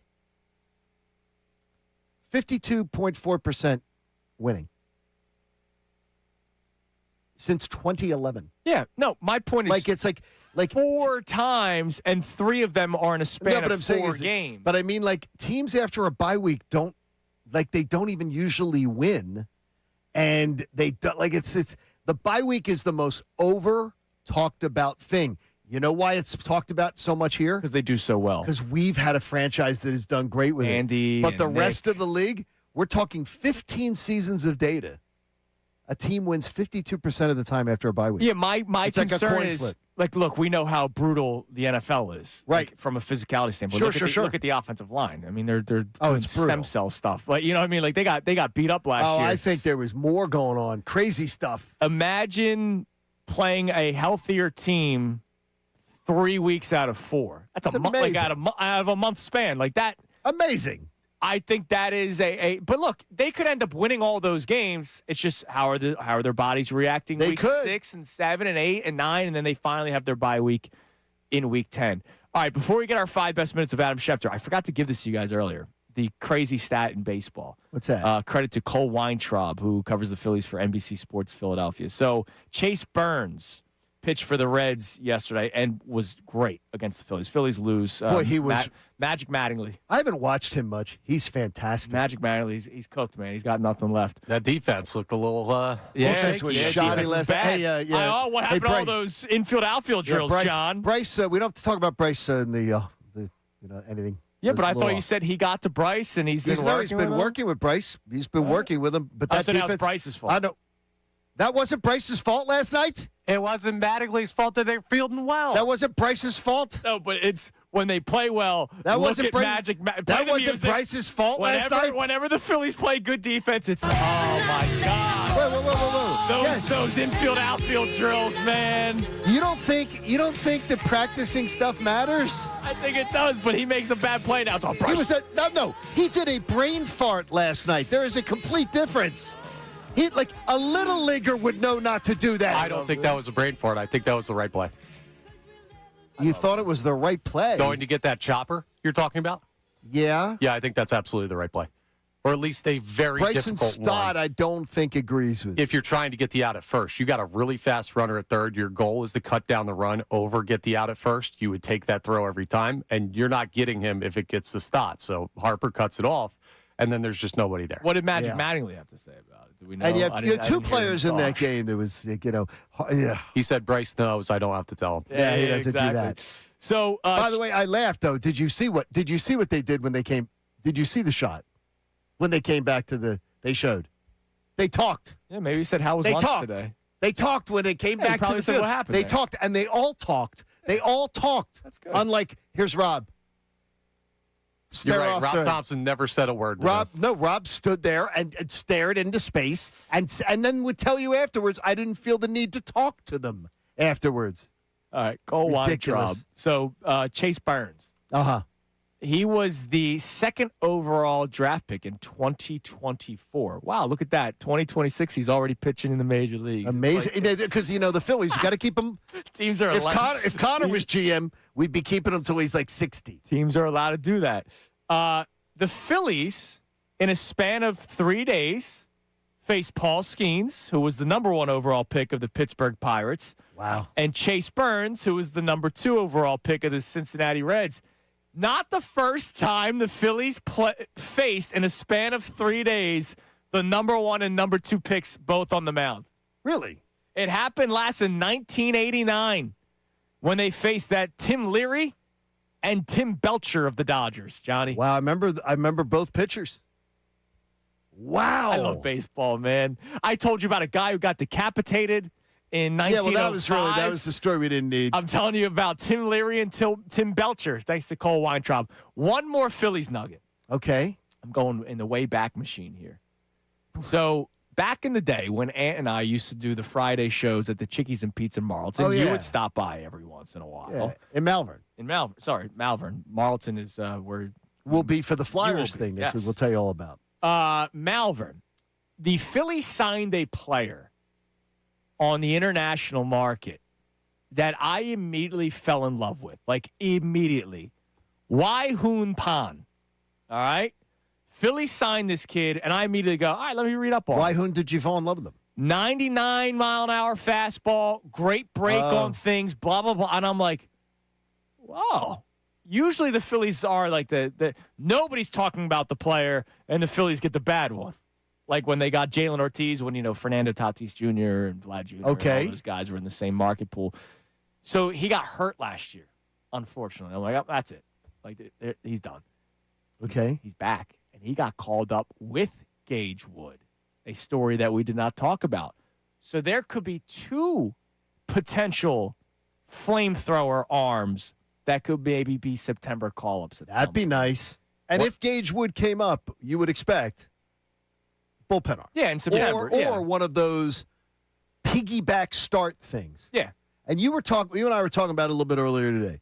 Thinking back to 2022 when they did the Falter. Was it Falter? It was Falter, Syndergaard, and then Falter was bad, so then they did the Sanchez, Syndergaard. Where they did the piggyback. Syndergaard was the first. You or could see second guy something with like the that. lefty. Yeah. And I understand they've already been fitting Gage Wood for bubble wrap. So Dave Dombrowski, they got a full bubble wrap suit for him, and they're going to remove the binky June 1st. They're going to take him off the binky, and they're going to get him off baby bottles. So the Braves would already have him pitching in series. They'd already have him up. But they're going to get him off the binky. They're going to take him off formula. Yeah, none of the young Braves pitchers have gotten Which hurt. is great. They're going to take him off formula. Or going to all get of him them. down. That's a good point. He's going to get hurt. So that's it now? He's going to get hurt if he comes up. Okay. There it is. Well, as long as he goes, only 3 innings. He's going to get hurt, yes. All right. Earlier today, our man Adam Schefter joined us, as he does every single Wednesday at 8:05. And it was a day where there was actually new things to talk about on the A.J. Brown front. New for us, but maybe not so new for Schefty. Here are the best 5 minutes. Joining us from ESPN, our man Adam Schefter. Schefty, good morning, man. How are you? What's going on, guys? Adam, have you heard that other teams are climbing back into the mix for A.J. Brown, or is it still just the New England Patriots? Well, there may be teams that check in. That wouldn't surprise me. And, again, there's nothing that's finalized, nothing done, but I still think that once we get to the magical date, I still think he'll be sent to New England. That's still what I believe, no matter what anybody else says. Why? What are the other theories that are being espoused? Go ahead, John. Well, if other teams are checking in, and there are other reports out there that other teams are reportedly kicking tires like Jacksonville, potentially, couldn't a potential better deal step up other than New England? Or is there an ethical dilemma that maybe Howie already has a deal in place? No. That's not the case. Look, they had all off season to go make a deal, and there were a lack of teams stepping up. So could it be that on May 20th that another team all of a sudden comes out of the woodwork and steps up and makes an offer when the Eagles have known what's out there all along? I mean, yeah, like some team could decide, you know what, let's go all in on A.J. Brown now. That always could happen, but that would be unusual and unlikely. So I don't expect that to happen. I don't think anything has changed. I'm sure there are other teams that, quote unquote, kick the tires, as you're saying. I still don't expect it to go any other way than the way we've been talking about. So, Schefty, the two teams that are being talked about, John just mentioned Jacksonville, and the Rams have popped up as well. So which team between Jacksonville and Los Angeles would be more likely to make this more difficult for New England, in your opinion, in your reporting? Well, the Rams aren't happening. They had their chance. They decided to move on. Again, I guess they could always come back in, but I don't expect that to be the case based on what I've known before. So Jacksonville would be an option. I don't expect Jacksonville to be the case. That maybe so. Like I said, I'll stick to my guns, and I haven't wavered one bit. And I haven't wavered one bit in about 6 weeks. Obviously, went back and forth in this early on. Mm-hmm. We were trying to figure out what they would do, but I think I've been pretty steadfast all along for the last 6 weeks in saying I believe he's going to get traded. I believe he's going to get traded to New England. Are you surprised there isn't more of a market for a player like A.J. Brown? No, not because he's not a great player, but I don't know that there are always teams out there that are willing to take on a veteran player at a higher cost at this time. So that's something you always have to wait. It's not – and by the way, like the Eagles have been dug in on making sure that they get strong value in return. So you got to pay the team, you got to pay the player. It's not an easy combination to pull off. So, no, I'm not surprised by it. That's no. Like, by the way, like Dexter Lawrence, good player. Kind of expensive, veteran. How many teams were there out there willing to go trade a first-round draft pick and be willing to pay Dexter Lawrence? How many were out there that were willing to do that? One. Okay, how many teams have been out there willing to trade for A.J. Brown? The Rams were kicking the tires on this. And in mid-March, they decided to go a different direction. I don't think anything could always happen, of course. I don't think all of a sudden in late May they're going to reverse course and then all of a sudden go make it happen. I don't think that. Jacksonville knew all along what the price would be on A.J. Brown, and I never heard them connected to him very much at all, if any. Does that cross the mind of an executive like Howie Roseman, or would he take best deal possible and ignore the fact that he's staying in the conference with the Rams? Well, yeah, in a perfect world, you'd rather not trade him to the Rams. But if that's your best offer and it's better than the other offers, you're going to take the Rams offer and deal with A.J. Brown down the line if that's what it takes. So, yeah, I think it enters the thinking. I think it's an element in your thinking, but it does not make your decision in any way, shape, or form. Schefter, you're the man, and we'll talk to you again next week. Thanks, Adam. Thanks, guys. Have a great week. All right, there's our 5 best minutes of Adam Schefter. There you go. He is sticking with his guns that it will be the New England Patriots. June 1st. June 1st, hopefully after 10 o'clock in the morning. No, I know. Just because you took the day off, no. Don't wish that on Connor and I. I will call. Connor, we want it during our show, right? Sure, I will call in. Wait a minute. Connor's sort of hesitating here. What do you mean? Listen, the preview day, the reaction day is a good point. No. We've been previewing this for 6 months. Makes the week easier, dude. No, it's been 6 months. Yeah, preview day Monday, reaction day Tuesday. Oh, the rest of the week's just gravy. Gravy my ass. Maybe they don't trade him. We've been previewing this forever. Yeah, it could all be fake.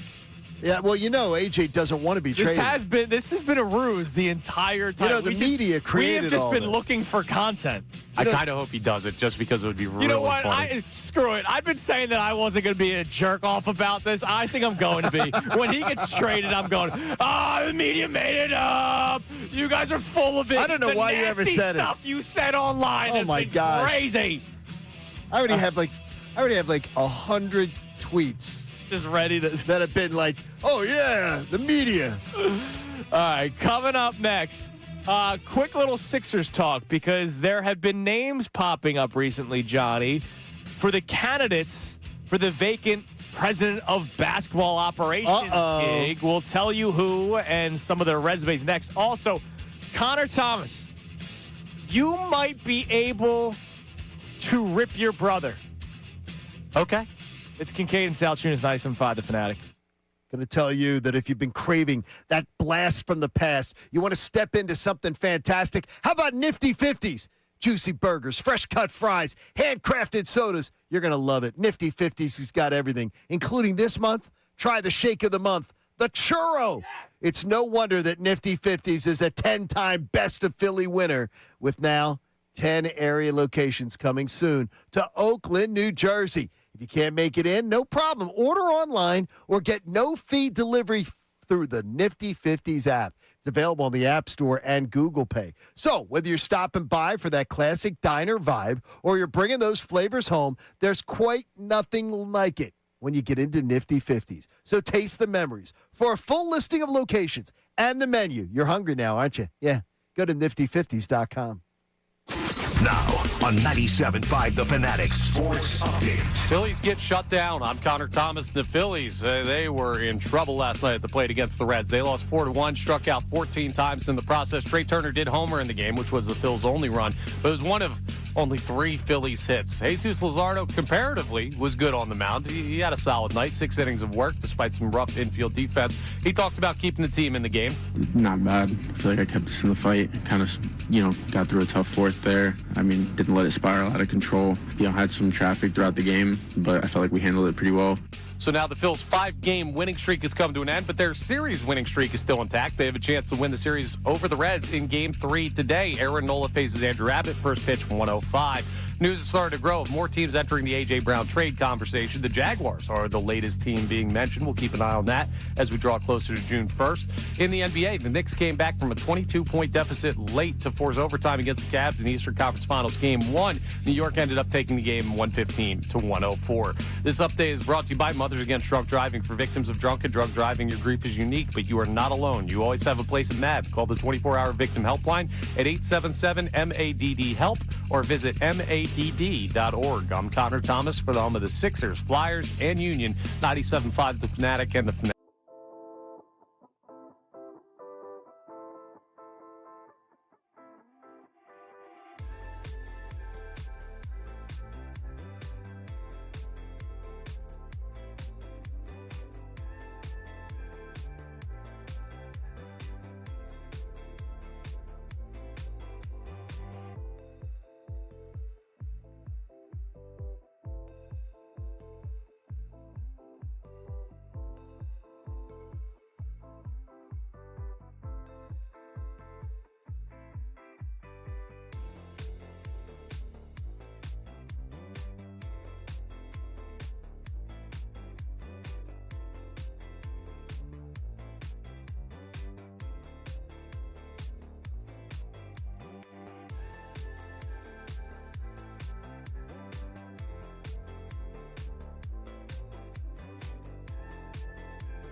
Coming up at 10, Middays with Marks. Now more of Kincade and Salciunas. 97.5 The Fanatic and the Fanatic app.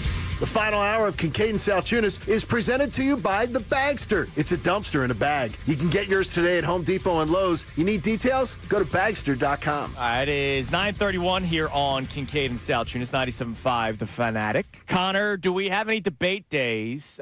Today's debate day every Wednesday moving forward. Johnny and I will be doing debate days. We either further the debate or we settle it. I think we've been, you know what's weird is the things that people are throwing at us, we're actually finding common ground on. Yeah, we're more common ground on your than debates the stuff that we, than than the A.J. stuff- Brown. Than the stuff we usually talk about on a daily basis. What do we got? And then we'll tell you some of the names that have popped up for the president of basketball operations search for the Sixers. And then you could potentially make fun of your brother and call him a coward.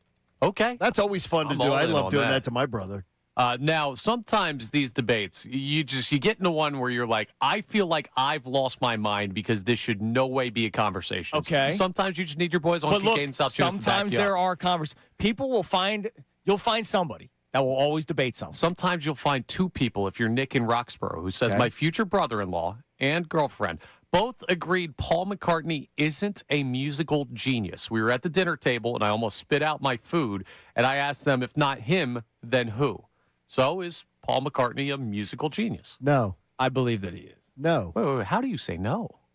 Because what is I think if you said John Lennon is a musical genius. All right, I will say, Yes, this because right now. there's a difference. I think you're so wrong. Okay. I agree. Did you ever watch the Disney special that they did, the behind-the-scenes look of them creating the album that they did? Remember they did the concert on the roof of Oh the yeah, apartment buildings? Did you yes. see I that?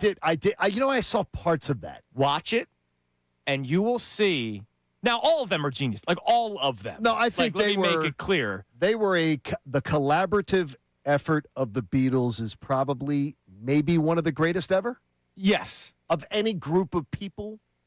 So I'm It's watching. unbelievable. I'm watching this special, right? And like John Lennon's playing a song, and here's McCartney going, "All right, hold on a second," and just starts. He just works his way into whatever John Lennon's playing. Same for when McCartney was playing something.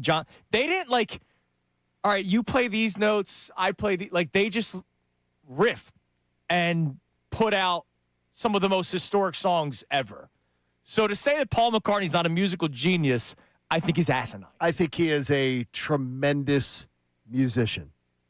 Tremendous musician. Yeah, Absolutely. so if he's not, then who? Let's answer the text. I said to you another guy in the group. You would go who Lennon I don't over even. Who, McCartney. by the way, I don't even like. He is my least liked of them. Is John Lennon. The least liked of me, if you're saying of the four of them, that I least like is John Lennon. But who else and I would you would call call him a genius. Like outside of the Beatles, like I just would- another I- musical artist. that Billy would be- Joel. Absolutely, Billy Joel. You're gonna go Billy Joel Billy over Joel, Paul McCartney. but Billy Joel, the performer, the lyricist. Elton John, the performer, the lyricist. Prince, the performer, the lyricist. Michael Jackson. Oh, well, yeah. Michael Jackson. Yeah, I don't put that. You on don't the same. put Paul McCartney in that No, I category. don't. If Come you on, have man. time, I'm serious. It Okay, was because when Paul McCartney sort of was out on his own, I don't know if you know Sure. much of Wings, but Wings was god awful, atrocious. When Wings was there, awful. I do hate his Atrocious. his Christmas song. I hate it. I mean, simply Yeah. I having think a wonderful day. Paul I McCartney. think it's horrible. Paul McCartney is part of the Beatles. Amazing. Paul McCartney, when the Beatles were over, Wings is terrible. Dude, when I watched Terrible. him, so in this documentary, Right. watch like the first 30 minutes of it. You know I've what it is? watched, I'll- I've watched I'll it give it a shot, 'cause Stone they- cold sober. I've watched it drunk. I've watched it high. And all three experiences, different takeaways, different amazing experiences. And Paul McCartney, like when he played Hey Jude for the first time, he was just, somebody gave him the lyrics and he just played the piano as he was singing. Like that, Hey Jude, what you hear on the radio was live record, like Okay. first take. Like it was just like, here, I'm going to do this. And then they obviously added the kids at the end that sang the backup. Like when there's just some, So there are 3 people in the world, to Nick and Roxborough's point. Right. John Kincade, and I would take Stones over Beatles. So that's one if anybody's having that debate, Stones over Beatles any day of the week. Paul McCartney wrote "Let It Be," "Hey Jude," "Here Comes the Sun." Like these are some of the most iconic musical works of all time. Yeah, that's all right. Some of the most known, yes, they are. All right. Some names that have popped up recently. Okay. And I'm really curious. Another article that I saw this morning from Jake Fisher. Before I give you the 2 names that I saw on the NBC Sports Philadelphia piece, Jameer Nelson is a name that's popped up. Jameer Nelson is with the Blue Coats. I really like Jameer Nelson, the person, the player, and he is talked about as a rising star in the front offices of the NBA. Kind of like what Sean Mannion's being talked about, rising star and coaches in the NFL. Jameer Nelson's getting that talk. My one concern is he's been here where it's not worked. Now, he's with the Blue Coats. He's not with the Sixers per se, but the Sixers oversee the Blue Coats. I would rather go outside. I would ask you this. And now, and look, Jameer, I've had a chance in the last few years to have some interactions with Jameer. Yeah. Great to talk basketball with him and everything. Here's what I would ask. How many other organizations have been coming knocking for Jameer? And so I had to go research that. Doesn't seem like there's a lot. Well, he's still very early in his what I'm saying. career. And with and that's what I'm saying. Now, he would be with Bob Myers. Okay. It wouldn't be the Jameer Nelson show. I would rather have somebody who's done a little bit more that Bob is going to oversee. Okay. That's just me. So the 2 names in the NBC Sports Philadelphia article, according to reports, Mike Gansey, who is the Cavs general manager. Who's done a nice job. Yeah, done a nice job. Isn't he at Bob Myers' tree somewhere? He may call timeouts. Not sure. He's been with the Cavs since 2011. And so he's got nothing to do with Bob Myers. He was a G League guy, worked his way up. Okay. So no, he doesn't. So he'd be much more qualified for the job than Jameer Nelson. Now there is somebody with Bob Myers ties. Nick Uren, U''REN. Uren, not sure exactly how to pronounce it. He worked with Bob Myers in Golden State with the Warriors. He's the GM of the Phoenix Mercury, so he's with the WNBA. He's not with the NBA right now. But Uren worked with Bob Myers in Golden State. Okay. And Myers said this about him last year. He's seen a lot of winning. He cares. He was very, very studious. How many people worked on a bench and in the front office? I think it's kind of rare combo. So it gives them a great understanding of an organization, how it operates. There's an authenticity to him that makes him someone people want to follow, and he's very humble. That sounds really like high praise. Yeah. It sounds high praise. I like that. And Phoenix reached the WNBA Finals last season, Johnny. There you go. How about that? All right. I wouldn't have known that unless you told me, so I'm glad you told me that. Connor, is your brother a coward? I don't think so. He wouldn't be the one that's cowardice. But I also don't blame his favorite NBA team, the Minnesota Timberwolves. According to Darren Wolfson, who's with 5 Eyewitness News. I know. 5 Eyewitness News. He is reporting that the Minnesota Timberwolves are interested in Giannis Antetokounmpo. But that's not the part that, captures my attention. We know that the NBA is potentially expanding. Well, they are expanding. We just don't know exactly. They are what going to years. expand. It's happening. It's going to be San Seattle. Antonio, It's going to be Seattle and Las Vegas. Seattle and Las Vegas. They want to move to the Eastern Conference, the Minnesota Timberwolves. They are going to make a heavy push. I don't know if that's something that they have to do, but they want to make a push to be moved to the Eastern Conference. Yeah, they want to be in the Eastern time zone for their games, for their fans. They want more games played since the 1 hour difference than the 2 hour, than the West Coast games and everything like that for their fan base and everything viewing. They think it'll really help the organization. They also get out of the Western Conference.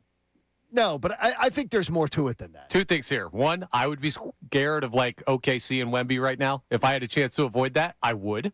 So I can't blame them at all. Two, the Timberwolves the past 2 years before this one were in the Western Conference Exactly. Finals. They're not They've afraid. had success in that conference. They're the team that should be, by the way, they're the team that should be moved to the Eastern Conference. Yeah, it makes sense. Out of It all makes teams total in the sense West, because yeah. there's no reason that their fans should be staying up for constantly for all these West Coast I think they're games. just trying to duck the smoke. No, they aren't. No, they aren't. They're looking at, they're seeing what James Harden and the Rockets had to deal with all those years with Golden State. They're like, you know what? Let's not deal with that.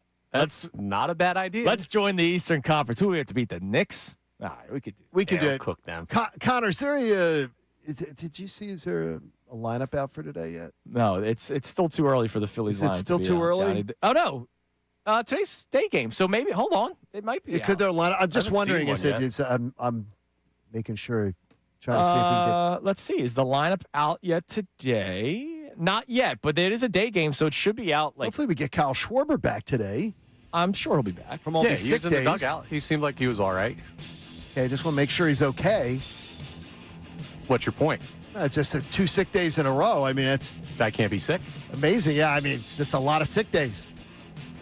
2? Yeah, 2 in a row. I didn't take 2 in a row doing 7 months of double chemo. You knew that was coming. I hope he's okay. I hope Kyle's okay, and he can get back to playing baseball today. Hope he can do it. We're thoughts and prayers that he'll be back in the lineup today. Not only for that anemic Phillies lineup, but I mean 2 sick days in a row. Man, baseball. How dare he? Baseball players, baby. It's baseball, baby. This man, they build them differently, baby. It's unbelievable. Can't believe he missed 2 games in a 162 game Two in a season. row. How dare he? Sick days. Yep, you can never be sick again. Nope. It's amazing. Not allowed to be. Might have the poops. He might. Maybe he does. Maybe he doesn't Yeah. want to swing too hard and poop I himself. don't want my DH to have the poops. I don't know. Yeah, it's amazing. You know, he might be Yeah. dealing with something. Maybe he's got hemorrhoids. Like, I Yeah, don't man, know. tough. Like, been there, done that. That'd be Sucks. lower body Hope injury. he's, All right. lower bo- You know? hope he's okay. He might. I'm wishing the best. Let's just cross our fingers. Maybe he was extremely dehydrated Maybe and it was we'll see him 105 degrees. There's water. You can. It's amazing. There's IVs. That's all God that forbid kind of anyone's stuff. ever sick when John Kincaid's a sports It's talk radio amazing. host. It's amazing. My God. All right, coming up next, we'll close out debate day. Some more of your debates. May we help, may we hurt. We do that next here on The Fanatic. I got to tell you too, when something does feel off. Kyle Schwarber would never miss up a read like that. Yeah, you don't have to call in sick to work. You can just go to the doctor, get checked out, and then if you did have a cancer diagnosis come into your life, call the consultants in medical oncology and hematology. Dr. John Sprandio Jr. will take such good care of you that you may not even have to call in sick 2 days in a row. How about that? Dr. Sprandio is awesome. His team, even better, because there's an incredible team. Fantastic. They are taking such great care of you. His team gets you answers fast. They get you quick consults, clear communication, and an individualized plan that will help you find your way to being cancer-free. And since they're an independent practice, that allows you to work with all different doctors and healthcare systems. So you're not tied into just one tree, one family of caregivers. It's awesome. Don't put it off, though. Get that consultation now. The consultants in medical oncology and hematology, they're going to have a plan for you. And they got 3 great offices. You'll find free parking, easy access, no elevators, no garages to deal with at any one of them. Visit CMOH.org and take the first step towards peace of mind. The Phillies are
5, The Fanatic. Middays with Marks coming your way at 10 o'clock. That music just cut down real quick. You're not even wearing your headphones. Just went silent. I am confused. Middays with Marks coming up. Just saw Johnny Marks, Sean Brace. Dutsy will be producing the show. Ray Dunn will be with Unfiltered. Ricky Bo's got Phillies game obligations today. So Ray is doing afternoons. Sean Rahman back from the furry convention. That'll be good. He's back. Two is there's a it's John fighting a bit of the stomach bug today. But he came into work. Yeah. God forbid anyone's sick. Well, no, it's not God forbid anybody's sick, but it's great if you, I don't think they're facing 99 today on Middays with Marks. It's tough. Kyle Short missed 2 games. 2 games in a row. John Kincaid's questioning everything about him now. No, not. I love Kyle Schwarber. I would ask Kyle in person. Kyle, you're feeling better? You feeling better? He's a charming guy. He would say it. He'd tell you. There's nobody call out sick. There's a different mentality about calling out sick today. It's just different. Calling out sick like he works in an office. What are you talking about, guys? We don't even know what he has. We don't know what he has. What if he has the poops and if he's on base and you're standing on second base? Okay, you're really calling him this poops thing. We can move to different illnesses. No, I knew that Andrew would go to the poops. I'm just saying, like, what if he's standing on second base and there's duty comes, duty calls. Like, you can't just walk off the field, John. He had to go to duty. God. You know what they can give you? They can give you these things called Imodium. Yeah. Which works really well, especially over like 48 Upset stomach, hours. Diarrhea. Hey, Pepto-Bismol. Like, I know this one. Trust me. I've dealt with all of it. And they can do it, so you don't have that. He grew up eating Skyline chili. I'm going to guess it's not the poops. That could very well be. That is the truth, Kyle. All right, there was wait, I don't think I ever told this story. Real quick, and then we'll do debate day. Years ago, the Maxwell Football Awards. Big event in Atlantic City. And I was doing the show there. And woke up that morning with that issue. Oh. And I couldn't not go. Like, it was a big show, and I had to get dressed up and all this kind of stuff. So I was drinking Pepto-Bismol like it was Coca-Cola. Ooh. Trying to get... I can't even get Pepto-Bismol down. Dude, I mean, like... I want to vomit. I don't know if you can overdose on Pepto, but I was close to it. Like, I was literally like, I just had it on the table. Like, I had like a paper bag. I couldn't do it. I brown paper bagged Pepto-Bismol to get through the 4-hour show because I couldn't constantly leave. We're on the air. Like, I can't just leave the show. Like, all right, take a quick break. No, you can't. I know we were just on commercial, but I got to go back to commercial. I think I messed up my stomach even more with the Pepto. All right, give us a debate day topic that is coming on the text line. Davis on the text line. Feel the Davis difference. Check them out in Burlington. We do this every single Wednesday. This is week 2 of it. Last week we had to do it on Thursday because the Sixers had to fire Daryl Morey on a Tuesday night. Trevor in Percy says, you guys brought up earlier making contact with a 100-mile-an-hour fastball. What's easier, to hit a 100-mile-an-hour MLB fastball or catch a pass against an NFL cornerback? Against a cornerback, I could probably have a better chance at hitting a fastball than being able to beat a cornerback. Completely disagree. Completely. Dude, I have no quickness. Yeah, you don't need. Listen, hitting 100 versus catching a ball, like you have no chance. Dude, you're not hitting 100. No. I'm telling you what I think I could do. But first off, I played baseball versus football. So at least I have an idea of hand-eye coordination with that sport. I'm not saying I played at the major league level by any means. Do you think my slow white ass is getting separation against an NFL corner? You don't have to run a go route. You just have to catch a pass. You just have to catch a pass. No, I don't think I'm getting separation on a slant route, a sluggo, a dig, a curl. So flat. You stick your hands out, and the quarterback puts the ball puts on the you. ball there. You don't have to get separation. In separation, you could have a chance at it more than you could have a chance at 100 miles an hour. You're not getting the bat. You're not getting the bat around 100 miles an hour on one of these pitchers. Paul Skeens, you're not getting the bat around. If I know I'm getting 100-mile-an-hour fastball, no, you're not getting the bat around on it. I just know. I don't think I'm getting any separation against a corner. You don't have to get separation, as Connor says. You just have to make one catch. Make one catch. It could be for 1 yard. Like, he can be a 1 yard little. You don't have to get separation. Do I have the Eagles' offensive line in front of me? Can I do a screen? We don't know what it Sure. could be. It could be anything, but you just have to catch it when it's thrown to you. I could do that. But that's circumstantial. That's Hitting much 100 easier. is hitting 100. Hitting 100, get out of here. All right, what else we got? All right, we also have a check-in here, another debate day topic. And this one, not as, baseball related. This is football. This texter says, for debate, Lamar Jackson, great quarterback, great athlete, or both, and why? Both. He's a great quarterback. Can I say that he's a great winner? No, because he has not won in the playoffs, but he is a great quarterback. His arm is ridiculous. He's a great quarterback. Don't fall into the trap of he should be a wide receiver like they were saying a decade ago, and a lot of those people look like idiots He is now. a fantastic quarterback. Yeah, his arms, and he's gotten better. Like that's the other thing. He's gotten better. His game is trajectory's gone up. He's a 2-time MVP. He just doesn't answer the bell under pressure very well. Yeah, but that doesn't take away from he's his still great. greatness of a quarterback. Like he's a little James Harden-esque. Could be. By the way, Schefter with a little nugget to close out the show today as we're about to pass things over to Middays with Marks. The NFL has approved the ability to play as many as 10 international games starting in 2027. Oh, boy. And has also voted to strip teams' ability to protect any home games from international play. Well, you know what's going to happen. The Cowboys, remember, the Cowboys they've never played. Never played internationally, not even as a road team? A home game. Yeah, as a home, right. Because Jerry doesn't want that. Correct. But he will now. Jerry doesn't have a choice of that. Yeah. And they're moving towards the 16, which would be for the third when they go to the 18-game season. Right. They have 16 that everybody would play one. Yeah. That's bad. We're just taking another step forward. Hopefully John feels a little bit better in the course of the show today. Be good. Hopefully Kyle Schwarber's back. Hopefully Kyle Schwarber's back. It would be nice. And if he needs another day, all right, take it.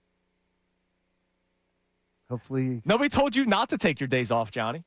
Yeah. They didn't. That is the truth. I'm just saying. That is the truth. All right. I just felt a personal pride, I guess, coming to work. Yeah, Kyle Schwarber You're right. got no personal pride, Kyle Schwarber. No personal pride. MVP runner-up last year. Kyle There are Schwarber got the different rules. contract, and he's good. different Home run words. leader in the National He League. hung No him up. pride. That's great. Everybody have a great rest of your day. Middays with Marks comes right next here on The Fanatic.